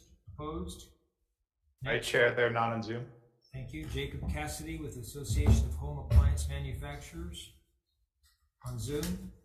Yes, good afternoon, Chair, Vice Chair, members of the committee. Jacob Cassidy with the Association of Home Appliance Manufacturers. We represent about 150 companies that manufacture major portable and floor care appliances. We are calling in today in support of this legislation on account of its focus on priority waste. We think it's a sensible solution to the ongoing concerns of plastic waste and in the environment. So we look forward to supporting you and the bill. And please go to my testimony for all the pitfalls with EPR programs that this bill avoids. Thank you much. Thank you very much. Next is Mihoko Ito or Jenna Matila with the Wine Institute on Zoom. Aloha, Chair, Vice Chair, members of the committee, Jenna Matila on behalf of the Wine Institute, and we respectfully oppose SB 1458. The Wine Institute feels that this measure is short on details in respect to products covered, compliance obligations, and what will be done with the funds, and feel that more discussion and clarity is necessary. Mahalo for the opportunity. Thank you. Next is Christine Kubat from the Recycle Hawaii. Is Christine with us online? Sorry, Chair, they're currently not on Zoom. Thank you. Ted Boland, Hawaii Reef and Ocean Coalition. Thank you, Chair, Vice Chair, members of the committee. Ted Boland on behalf of the Climate Protectors Hawaii and the Hawaii Reef and Ocean Coalition. We have a problem with our solid waste. We have limited landfill supply that's running out. We're producing too much waste. And so we need to do something about it, and extended producer responsibility is a concept that's being put forth where the producers will help reduce waste and help also pay some of the costs of the waste that they produce, which currently falls entirely on the taxpayers, and that's not fair. We're paying the full freight, and it should somewhat go on to the producers. This bill is a refile from last year. I agree with Mr. Burke that it's probably not the best bill that House Bill 1326 HD1 has had a lot of work done on it since this bill was drafted, and I think it's the better way to go. So I would recommend that you substitute that bill for this one as an amendment to this bill in the committee. Thank you for the opportunity to testify. I'll answer any questions if you have them. Thank you. Anyone else wishing to testify on 1458? Please. Thank you, Chair, Vice Chair, members of the committee. Trevor Abzur, representing the Hawaii Food Manufacturers Association. The food manufacturers stand opposed to this measure for a lot of the reasons that people have brought up, that they support EPR, but this is the bill, the way it's drafted, does not help. We believe it's a tax on food manufacturers here in the state, and it would hurt small businesses and hurt local businesses here. It would drive up costs for them and also for the consumer, because the cost would be passed on to the consumer. So there are a number of states that do EPR that does not hurt and does not tax businesses, and we recommend looking at those states, but happy to answer any questions. Thank you so much. Thank you very much. Anyone else? Members, any questions? Yeah, Department of Health, please. So how would you guys describe the extended responsibility program? At the end of the day, what extended producer responsibility does is it, instead of us as citizens and residents being required to manage the waste, it pushes that back onto the manufacturer. And so a similar example would be our current electronics waste program. What has happened, thanks to the legislature last year with the amendments to the bills, it's the electronic device manufacturers that are required to host collection events. They take the materials they hire somebody to collect the materials, and then they ship it out to recyclers on the mainland. And that's all covered by the manufacturers. We see, we will see, and we do see slightly higher costs because that is baked into the cost of the product. But I think, as Mr. Bowen had mentioned, we're paying a price, whether it's our property taxes for landfills, running out of space for landfills. And so on the back end, there's a payment if it's not on the front end. And so I think that that's the idea with EPR. I think, for Senator Richards, for example, Kona stopped collecting e-waste for, I think, about 6 months or so. The county ran out of money. But thanks to this new law now, there's already been a couple of collection events. There are collection events on Molokai and Lanai that otherwise probably wouldn't happen. So does other states have similar programs? There are, I think, 4 states that currently have enacted EPR bills of some sort.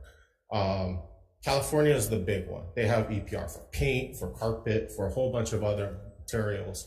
And then there's, I think, like Maine is only, or one of the pollutants that Maine is addressing is packaging.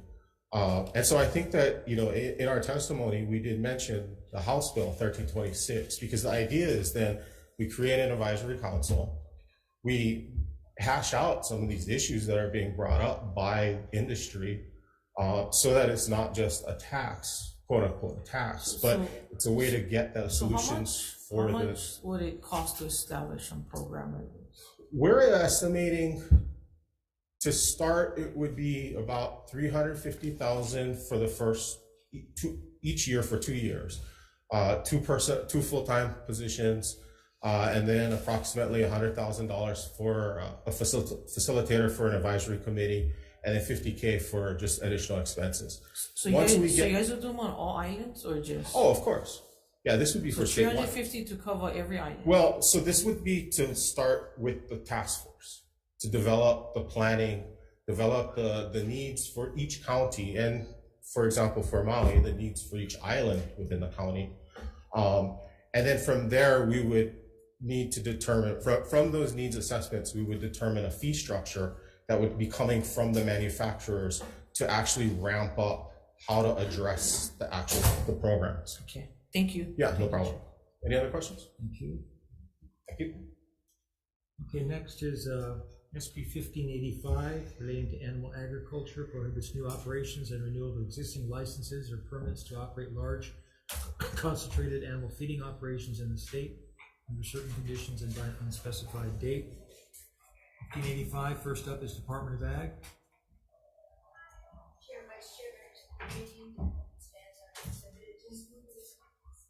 Thank you.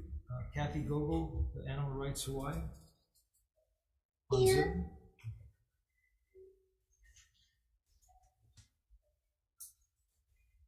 Hello? Hi, I'm so sorry. Can you hear me? Yes. Kathy Gogil, President of Animal Rights Hawaii, chairs and members who are left. I'm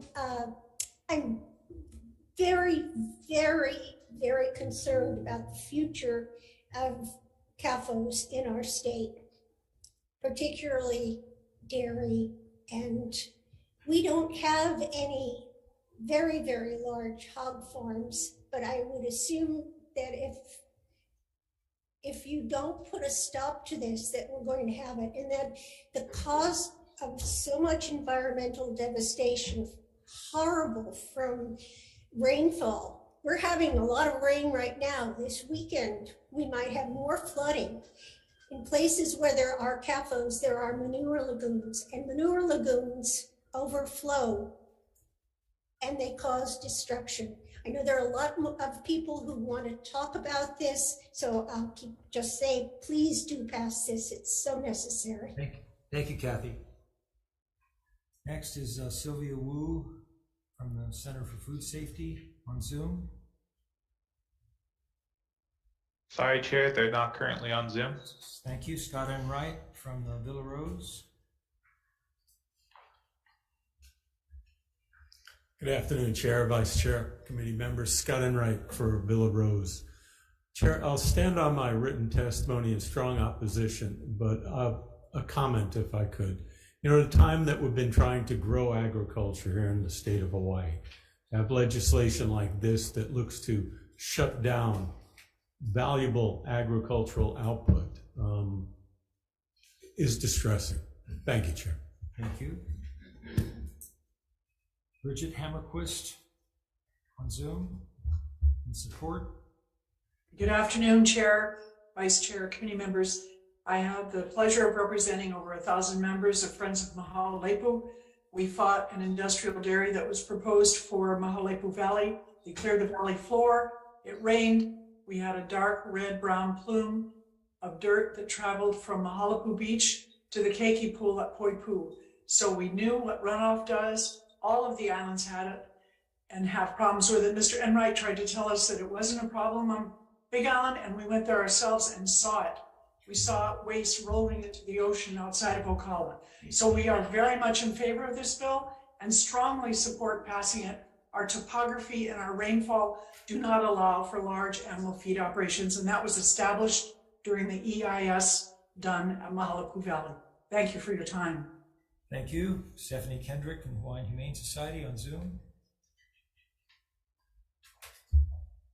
Stephanie? Right, Chair, not currently on Zoom.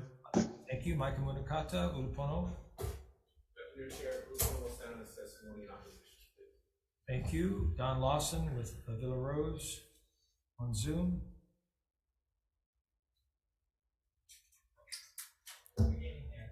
Don Lawson with us. Next is Nicole Galassi, Hawaii Cattlemen's Council. Hi, Chair, they're not currently on Zoom.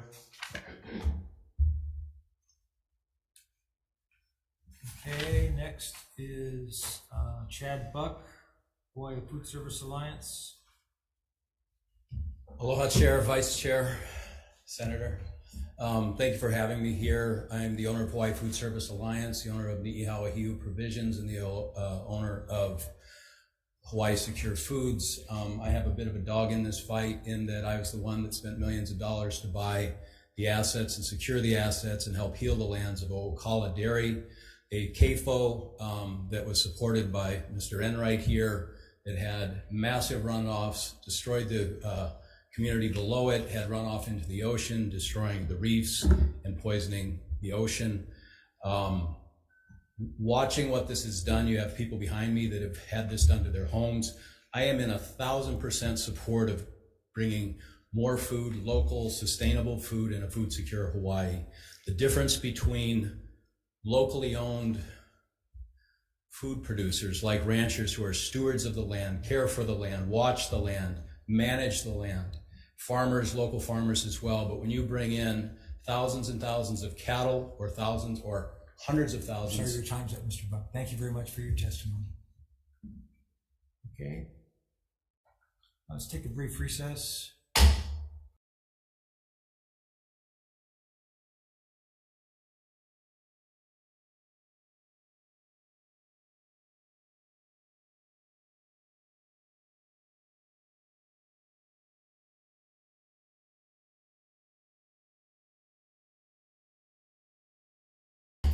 Okay, reconvening. Because of time constraints, yes, the chairs, we have to recess until 4:30 today, at which time we'll reconvene to hear the remainder of the testimony and the bills on the agenda. Please be advised that we will reconvene here in this room, 224, at 4:30. And this will be the same for both the 1:30 agenda and the 1:35 agenda. Thank you.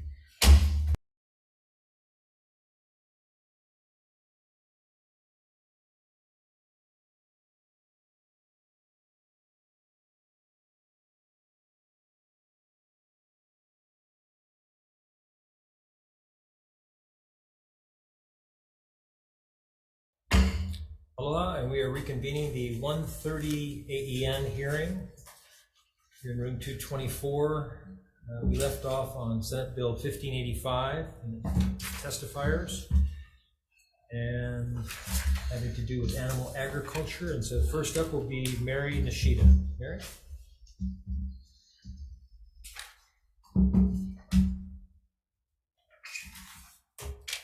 Aloha, my name is Mary Charlene Nishida, and our family owns a home in O'Okala on the island of Hawaii, which sits directly below the Big Island Dairy. I'm writing in support of Senate Bill 1585. Our town and community were victims of a system gone wrong, a system that enabled a CAFO to directly discharge effluent or animal waste into our streams. Discharges occurred on a regular basis into the streams that border our town and along the Olaialoa stream that runs directly through the town and adjacent to our property. These discharges led to a federal clean water lawsuit by the community and our nonprofit entity, Kupali Okala, because of the lack of state and government enforcement. The Big Island Dairy abandoned its CAFO operation because it relied on frequent discharges into the streams to maintain their operations. They got away with it until the community united in opposition. The town of O'Okala suffered tremendously from the CAFO and the lack of government enforcement. No community or family should be put through what we experience. Responsible and sustainable agriculture is what Hawaii needs, and not industrial pollutants. This is a reason why we are in support of this bill. Too long, too late. Thank you. Thank you. 30 more seconds. Thank you. Next is Amanda Fox, Animal Rights Initiative on Zoom. Next is Lorraine Sakaguchi. Oh, wait a minute, there she is. Hi, Amanda. Go ahead. Hi there. Hello, everyone. My name is Amanda Fox, and I'm the Director of Animal Rights Initiative located on Oahu, and thank you for the ability to speak in favor of Senate Bill 1585. As conscious representatives that love Hawaii and the land and understand the nature of aloha, we must extend this compassion to our animals in our state's land by passing this bill. It is a no-brainer piece of legislation that will put Hawaii in the forefront of the sustainability movement and will give other states the opportunity to copy our remarkable moves forward in creating a more humane place for animals and protecting this precious island. CAFOs are not a sustainable operation in the slightest. The amount of land used for plant-based crops supplies more calories and protein for the global population than the almost 4 times larger area being used for livestock. Livestock takes up nearly 80% of global agricultural land, yet produces less than 20% of the world's supply of calories. Additionally, hardly any farmer can even afford the large amounts of land and resources needed for the extravagant undertaking of animal food production, and they generally don't have to because taxpayers are forced to pick up the tab. Mahalo for voting yes on this bill. Thank you, Amanda. Next is Lorraine Sakaguchi, the Vegan Society of Hawaii. Aloha. Hello. Hi, everyone. I'm Lorraine Sakaguchi, as Chairman Gabbard said, President of the Vegan Society of Hawaii, which is an all-volunteer nonprofit educational organization which has been operating across multiple islands here since 1990. Now, our mission is to promote human health, animal rights, and protection of the environment, and CAFOs do none of that. By their very definition, CAFOs overcrowd animals that are in their care in overcrowded, unnatural conditions, inhumane, and it's very difficult, in fact, pretty much impossible to keep them from polluting the Aina, from our waterways and the ocean. And it's very, very difficult to work against that. I've heard that said that They think it supports agriculture here in Hawaii. I think it's the opposite. That we're Lorraine, killing I'm sorry. I'm sorry, your time is up. Oh, Thank okay. you Well, very thank much. you so much. Thank you for your testimony. Aloha. Aloha. Ryan Miyamoto from the Hawaii Farm Bureau. In opposition, Ted Boland from Hawaii Reef and Ocean Coalition and Climate Protectors. Thank you, Chair Jabbard, Vice Chair Richards, and members of the committee. Ted Boland on behalf of the Hawaii Reef and Ocean Coalition and Climate Protectors Hawaii. CAFOs are, to me, do not work in Hawaii and should not be allowed. I'm in strong support of this bill. Well, my experience was as a Deputy Attorney General working on clean water matters and seeing what happened in O'Okala, as people mentioned. Because we have steep slopes and volcanic soils, it's really not a great place to try to do things in concentrated form. Pollution results, health impacts. It might work in Iowa, it might work in Montana, but I don't think it works in Hawaii. And I strongly support a bill that ends the operation of concentrated feeding operations. We had, I think it's 700, but I think they had 1,100 cows in the dairy, and that's not even a big CAFO by mainland standards, by continental standards. So thank you for the opportunity to testify, and if there are any questions, I'll be glad to answer. Thank you, Ted. Next is Carol Janisic. Sorry if I butchered your last name. Okay. Hello, I'm Carol Janisic from Temple Valley. Hello to Chair, Vice Chair, and committee members. I'm in support of this bill. There's no comprehensive system in place to regulate and track the waste produced by CAFOs. The waste from so many animals is concentrated in areas too small to absorb, and they contaminate, the waste contaminates plants grown for food. Then very often the reason that the plants are infected with Salmonella and E. coli. Disease-causing E. coli interacts directly with plants, allowing it to anchor to the surface of a plant where it can multiply. When Salmonella is present in the soil, it can get on the surface of the produce and also enter the plants through their root system to colonize the plant. Fruits and vegetables grown on the colonized plants will have Salmonella cells too. And of course, they cause life-altering sickness and diseases in people. So I'm strongly in support of this bill. Thank you. Thank you very much, Carol. Next is Dure Shen. Aloha, Chair Gabbard, Vice Chair, members of the committee. My name is Dure Shen. I'm testifying in strong support of this measure. Just going to highlight a couple things here. CAFOs. This only targets large CAFOs, so it's a specific designation that's a very large number of animals. There's actually only one in the entire state, and that's Villa Rose, who testified earlier. They have 200,000 laying hens, and currently they're owned by two mainland corporations, so they're not locally owned, and they might operate here, but most of the profits are going to the continent. They're also putting other local egg farms at threat because they're pushing them out of the market because their prices are so cheap. So just wanted to highlight that. They were also able to skirt NPDES and EIS requirements, so they didn't do either of those, which a lot of the testimony in opposition mentioned as a safeguard for how CAFOs could be safe. And so just highlighting that the only large CAFO in Hawaii didn't do either of those things. And just final statement is that local resilient food systems shouldn't hurt our environment and shouldn't make it harder to produce food in the future. Thank you. Thank you, Dure. Next is Jennifer He. Hi, I'm Jen, testifying in person for the first time because that is how strongly I support this bill. Currently, I'm a law student, but for the past 15 years, I worked in food service as a chef. So I've had a lot of contact with customers and know what their interests are. And local people do have an interest in sustainable agriculture, but they don't just want like any kind, they want ingredients that don't harm the environment, they don't harm animals, they don't harm our communities. So that is why I'm in strongly support this bill because CAFOs have no place in Hawaii. Great, thank you very much. This is Ana Camacho. Aloha Chair, Vice Chair, members of the committee. My name is Anna Camacho from Kaimuki, and I'm here to strongly support SB 1585.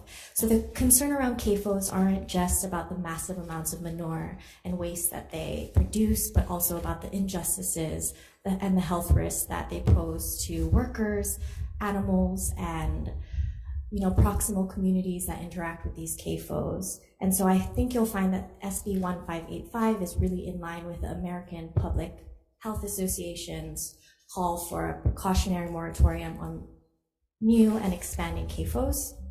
And this is really because CAFO regulations and their enforcement have failed to adequately protect public health in the environment. And we see this with Big Island Dairy and O'Akala. And I think in the testimonies, you'll find data from environmental science, you'll find from public health, you'll find them from animal welfare advocates, and this really describes the holistic issue, the holistic scope of this issue. And so I'm here to just ask you to pass it to protect our Aina and to protect our Kama'aina. Thank you. Thank you very much. Next is Malia Taylor-Wolf on Zoom.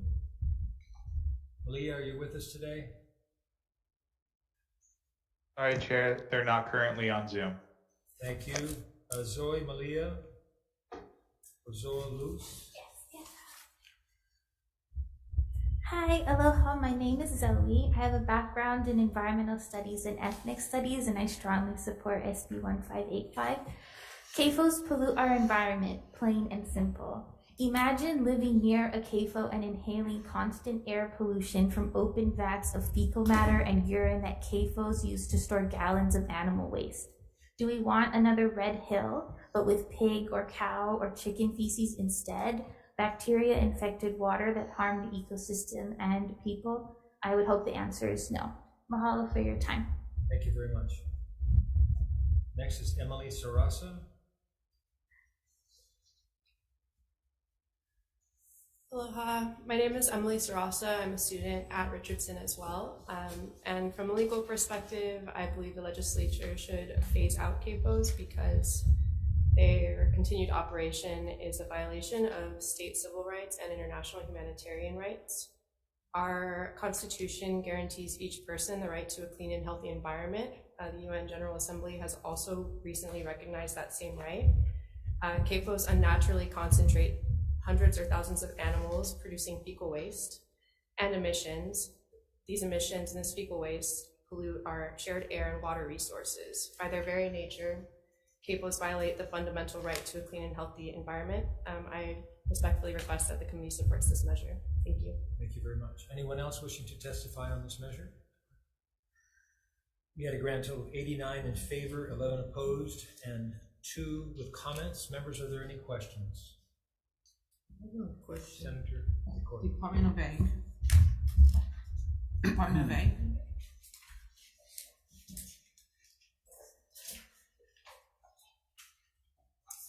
Sharon, how many concentrated feeding operations do we have in the state? I'm gonna call Ike.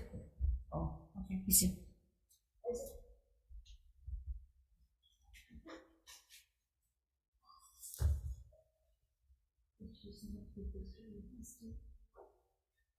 Isaac Maeda, Administrator, Animal Industry. We don't have a real clear number on that. For sure, it was brought up about the poultry operation, but understanding the definition of CAFO just by the number of animals is one thing. But there are concerns with the EPA type of regulations on if other types of operations could also be considered as that. So to answer your question in a kind of roundabout circular way is, I don't know if there are cattle operations that would be considered under this because it's a strict numbers type of thing. Yeah. So what you guys consider one large operation then, like in number wise? I think I don't have it with me, but I think that the large animals was cattle was over 1,000. That's considered large. Beef cattle, yeah. It doesn't like and see the other thing that's kind of difficult with this is that the CFR doesn't really determine or take into account size. So if it's a large area with X amount of animals, versus as it, I think, wanted to address would be a concentrated small area, lots of animals in it. But when I read it, I don't really see that spelled out. The reason I ask is because this bill is directed towards Big Island, but then it'll cover statewide. Yeah. So my question is, you know, if you're pointing towards a situation on the Big Island, but covering statewide, when those other entities have not had this problem, right? I got a problem with the bill. My other question is, have you guys had any other problems with any of these other operations? We have not heard of anything, no. Okay. And that's the other thing. And then, can you guys manage waste, or how would they manage it? Well, there are various different types of waste management, ways to mitigate. I think some of the things that they're doing now on the continent is trying to capture the waste, use the gas, solids, and different types of liquids. There's controversy about everything, but there are ways to manage it. So, and I think what do you guys consider silage? Is considered a waste? Us? Is silage considered waste? We don't. That would be I guess a DOH, Department of Health question. But we don't, definitely. Okay, Chair. Thank you. Thank you. Chair. Yes. Question. Some of the comments were made about the environment, rainfalls and overflowing lagoons. Again, we are islands. We have west side, dry side, and when I read through this, it is treating all areas the same. When in fact, dry side, we don't have that issue. I mean, we can have the once in a whatever event. Once a year, yeah. So with that, and as was stated, we haven't dealt with the problem. And I did actually go to the dairy, and I went down and I looked at that, and there were many recommendations they did not follow. I don't see where a one size fits all is appropriate, because we're striving for food security in this state. And I'm bothered by it because we use management techniques that confine animals, which is really good for the environment with the high density rotational grazing. And so I'm bothered by this because I think it sends us down a slippery slope. You haven't seen any other waste problems in other areas that are using more confined management styles? Oh, we haven't. Okay. Not aware of it. Okay, thank you, Chair. Okay, that's it. All right, moving on. SB 1588 appropriates funds to the Department of Ag to establish and implement a group gap food safety training and certification program. First up is Anna Wiskarek. Aloha, Chair. Aloha. Hello. Aloha, Chair, Vice Chairs, and rest of the committee. Ania Wieczorek, Interim Dean for College of Tropical Agriculture and Human Resources, and I would like to stand on my written testimony in support of the bill, and I'm happy to answer any questions that you might have. Thank you. Thank you, Anna. Kurt Otaguro, DOE.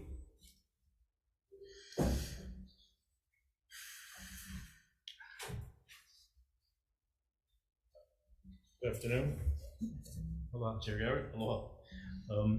Randy Tanaka, Department of Education for Operations. On behalf of the department and Superintendent Hayashi, the department stands on its written testimony in support of this measure. Thank you. Should you have any questions on here? Aloha. Thank you very much, Randy.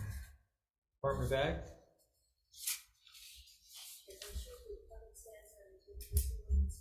In support. Okay. Kevin Kelly with the North Shore EVP.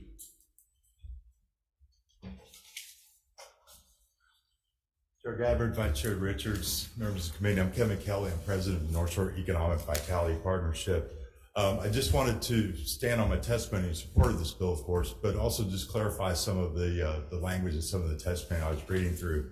There certainly are a lot of good training programs in Hawaii. Well, not that many, but for example, CTAR does a great job with GAP training. What really separates Group GAP from that is that we take farmers that may have received that training, but go back to their farm and say, okay, how do I do this? So we help farmers write food safety plans. We take them through, we audit them. USDA reviews our audits and grants certification based on those things. What we really do is we lower the cost and effort needed to obtain food safety certification for these farms. Right now, we're responsible for about 60% of the GAP certified farms in the state after 7 cohorts. And so we're very proud of the record that Group GAP has in the state. And we really need your help to keep it going so that we can get these farmers selling into institutional and commercial markets, including the DOE. Thank you. Thank you, Kevin. Next is Nicole Galase with the Hawaii Cattlemen's Council on Zoom. Nicole, are you with us? Sorry, Chair, they're not currently on Zoom. Thank you. Micah Mutakata with Ulupono Initiative. Thank you, Micah. Brian Miyamoto, Hawaii Farm Bureau. In support. We had a total of 12 in support, none opposed, and no comments. Members, are there any questions? I have a question. So CTAR, Sharon, CTAR is here. CTAR is there. Oh. Which one? Yes, no, sorry. DOA, yeah. So Sharon, why was CTAR given the money to establish the food safety certification program when DOA had the responsibility to establish the program? Is that regarding the bill you passed last year? No, this regarding this one right here. Okay. Probably is it for the training? Because we find it a conflict of interest if we also train and then we certify or we audit. So in that sense, there's a little bit of an overlap. But I can call Leo. He's the one. The only reason why I'm asking, did you guys do it so that you guys would have access to the federal funds? Or did that help you guys to do it? Oh, the original food safety training? Yeah. Yes. Okay. And they needed certain parameters. Okay. Thank you. Mm-hmm. I've got a question for Kevin Kelly.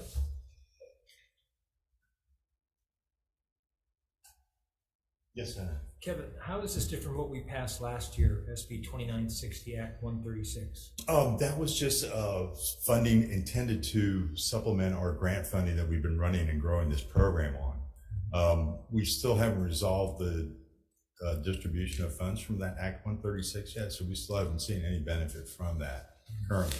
We are working with UH and Department of Ag to try to facilitate some of those funds back to North Shore EVP. We're in desperate need of new personnel right now. But this is intended to create a permanent line of funding for the Group GAP program through the Department of Agriculture so that the state adopts a culture of food safety in its agricultural practices. Farmers have access to affordable and efficient way to get certified. When it comes down to brass tacks, food safety certification affects so many things that we're trying to do here in the ag supply chain. If you're not food safety certified, you're not going to be able to sell to the big retailers. You're not going to be able to sell to the hotels and the hospitality industry. We see so many farms that are really confined to roadside stands and farmers markets because they're only planting 2 of the 5 acres they have. That's all the access market they have.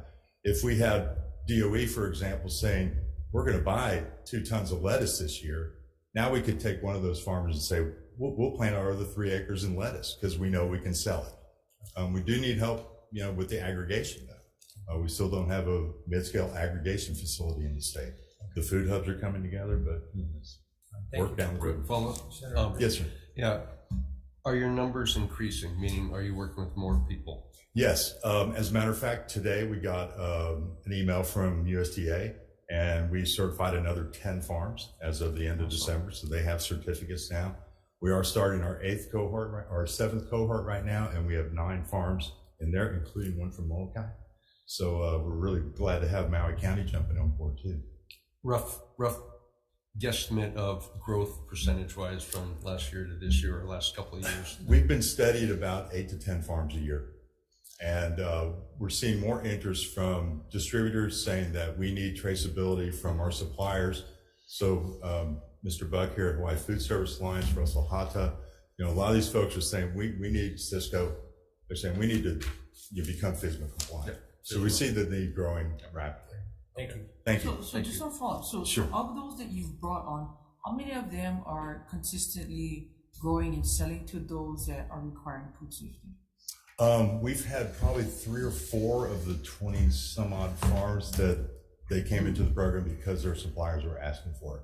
We've had success with other farms like Kuilima in the North Shore that finally got their food safety certification, and now they're selling directly to Turtle Bay across the street. And Turtle Bay is using that in their marketing. Our food is harvested that So morning. do you find that the people coming in for food safety certification is just wanting the food safety certification, or they are actually selling to restaurants and stores on a consistent level versus the erratic, I'm gonna sell this week and then not have I consistency? think many of them are trying to position themselves to enter new markets. That's where we see, and even in our application form, why are you doing this? Is it because somebody's asking or whatever? And a lot of them are saying, we just want to do the right thing. A lot of folks coming out of Go Farm in particular, they're saying, hey, if I'm starting a farm, I want to make sure I'm going to have a market. So, you know, we look for farmers that are motivated. We look for farmers that are really trying to, you know, jump into these new legislative markets kind of thing and really want to make a difference. Perfect. And thank you. Perfect. Okay, thank you. You're welcome. Very much. Okay, we'll take a brief recess for some decision making.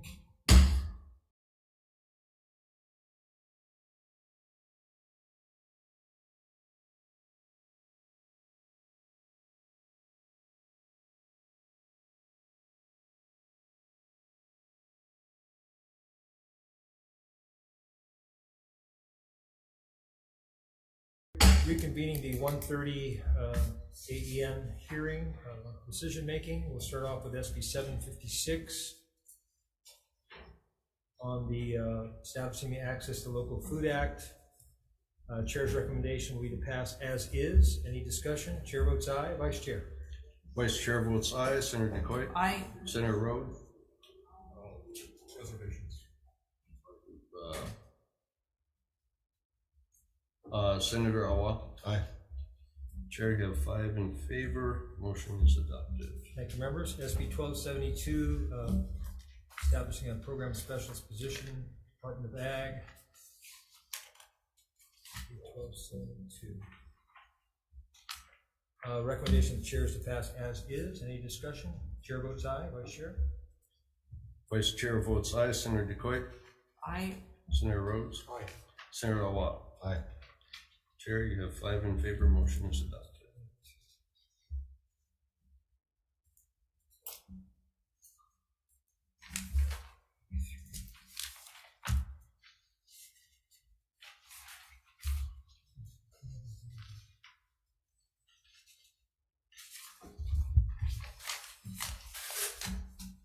Next is SB 1458 with waste management and also the extended producer responsibility program. Chair's recommendation is to pass. There's some tech amendments, actually, yeah. And we'll pass as is. Any discussion? Chair votes aye.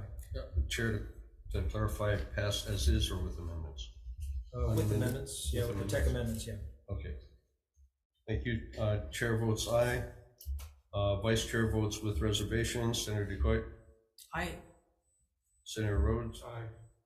Senator Awa. Aye. Chair, you have 5 in favor. Motion is adopted. Thank you, members. And SB 1585 having to do with CAFOs.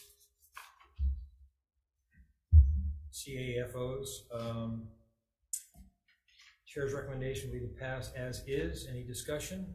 Chair votes aye. Discussion, Chair. Yes.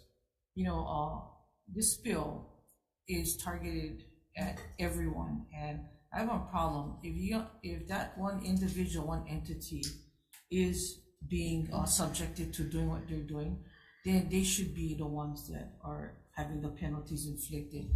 In this case, this bill will oversight every different production in regards to stuff like runoff and so forth. With that, I'm voting no on this bill. Chair, okay. Thank you. Chair votes aye. Vice Chair? Vice Chair votes nay. Senator DeCoy votes no. No. Senator Rhodes. Aye. Senator Awa. No. Chair, you have 2, 4, 3 against. Motion is not adopted. Thank you, members. SB 1588 relating to food safety. There are some tech amendments, so the chair's recommendation is to pass the tech amendments. Any discussion? Chair votes aye. Chair votes aye. Vice Chair votes aye. Senator DeCoit? Aye. Senator Rhodes? Aye. Senator Awa? Aye. Chair, you have 5 in favor. Motion is adopted. Thank you, members. And that concludes 1:30. We have a short 1:35 agenda coming up right now.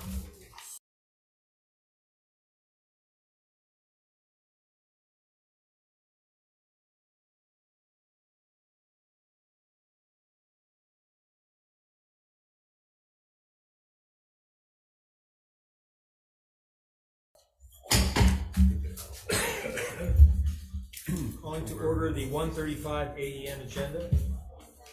We have three measures on the agenda. First one is SB 426, relating to cesspools, implementing the recommendation of the cesspool conversion working group to accelerate the dates for required upgrades, conversions, or connections of prior level 1 cesspools and priority level 2 cesspools by requiring priority level 1 cesspools to be upgraded, converted, or connected before January 1st, 2030, etc. So SB 426, first up is Department of Health. Senior Director with the Department of Health, to stand by our written testimony in support. In support, thank you, Tina. Next is Ted Boland.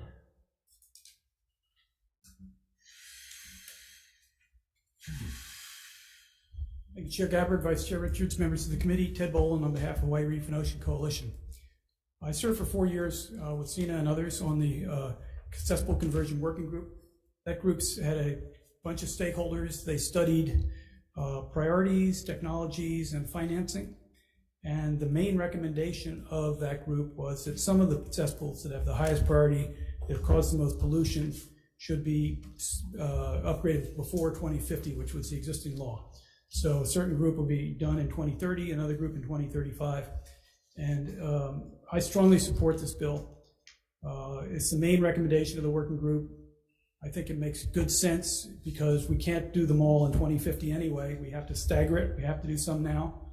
And so let's get started on some of them. We have a big water pollution problem from cesspools. It's affecting our reefs. It's affecting our water quality that we all swim in. So it's really a problem for Hawaii. It's infrastructure that is deficient and needs to be upgraded. And we need to get started. So that's the reason for this bill, and I strongly urge the committee to approve. Thank you very much. Thank you, Ted. Next is Lindsay Garcia from the Hawaii Association of Realtors. Hello, Good evening, Chair, Vice Chair, and members. Lindsay Garcia from the Hawaii Association of Realtors. So we appreciate the goals of this bill. However, we do have concerns. Mainly, we believe that moving up the mandate does not solve the underlying financial issues to incentivize homeowners to convert, and it does not help with the need for wastewater infrastructure. We respectfully request that efforts to encourage cesspool conversion focus on aiding communities and homeowners financially, as well as wastewater infrastructure planning and development. Thank you. Thank you very much. Anyone else wishing to testify on SB 426? Members, any questions? I have one question. Okay, Senator DeCoit. Department of Health. Thank you, Sina. I know these deadlines are for over 26,000 cesspools that are affected by these new proposal deadlines. So my question is, do you have an estimate of how many of these cesspools might qualify for the exemptions?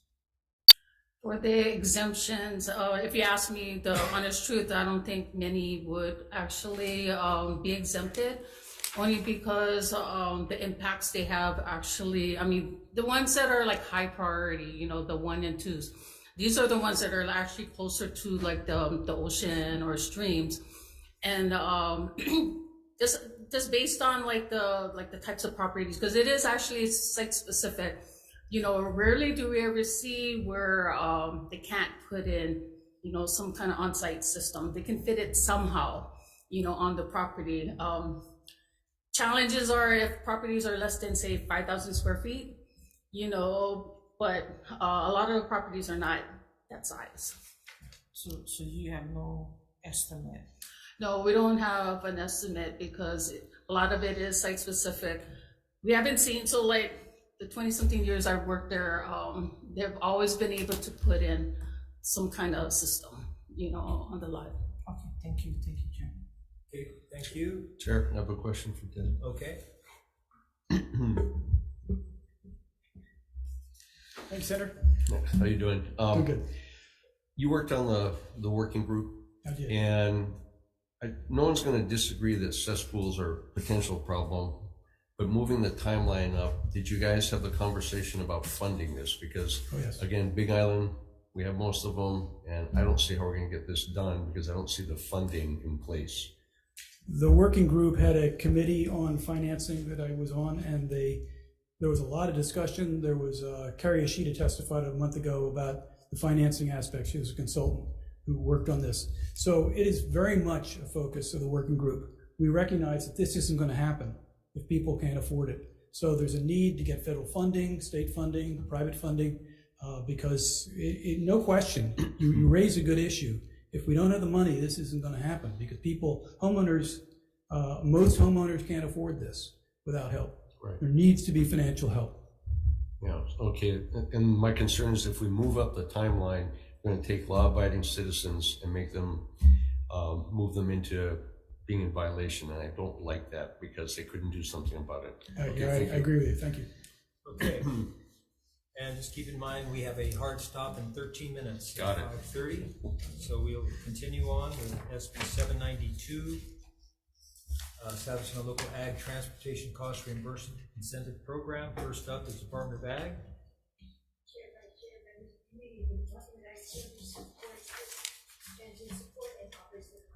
Thank you very much. Hunter Hevelin with the Hawaii Farmers Union. Chair, Vice Chair, members of the committee, we stand on our written testimony in support. Also would like to offer, in addition to the amendment included in our testimony, that HB 607 is a corollary measure that I think might offer further clarifications from that design. That answers questions. Okay, next is Michael Munakata from Ulupono. Chair, Ulupono will stand on his testimony in support. Thank you. And then Hawaii Farm Bureau is in support. Anyone else wishing to testify? Members, any questions? Okay. Yes. Oh. Kathy Gogel? Go ahead, Kathy. No, I'm just watching. Oh, okay. Yeah. All right. Okay. So moving on, SB 508. Relating to the Clean Water Branch performing quality water testing during groundwater advisories. First up is Lauren Blickley with Surfrider Foundation on Zoom. Hi, I'm here. Apparently it's not letting me start my video. There we go. Hi everyone, thank you so much. I'm Lauren Blickley, Surfrider Foundation. We're a nonprofit coastal advocacy organization. We're a strong support of SB 508. I've submitted extensive written testimony on this, and we've been working on this bill for the past couple of years now.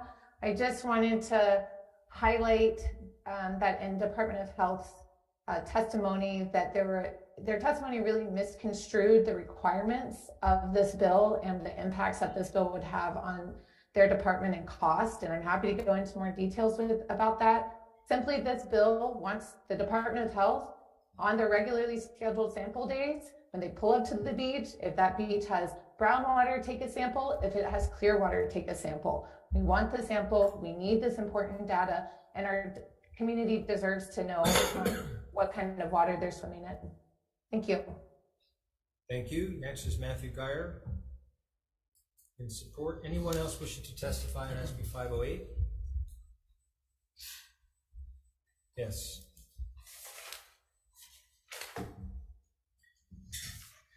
Good afternoon, Chair, Vice Chair, members of the committee. My name is Myron Honda, and I represent the Department of Health Clean Water Branch.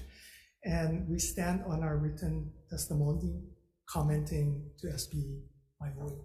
Okay. And I'll be here to answer any questions. Thank you very much. Thank you. Members, any questions? Okay. We'll go into decision making. Take a brief recess.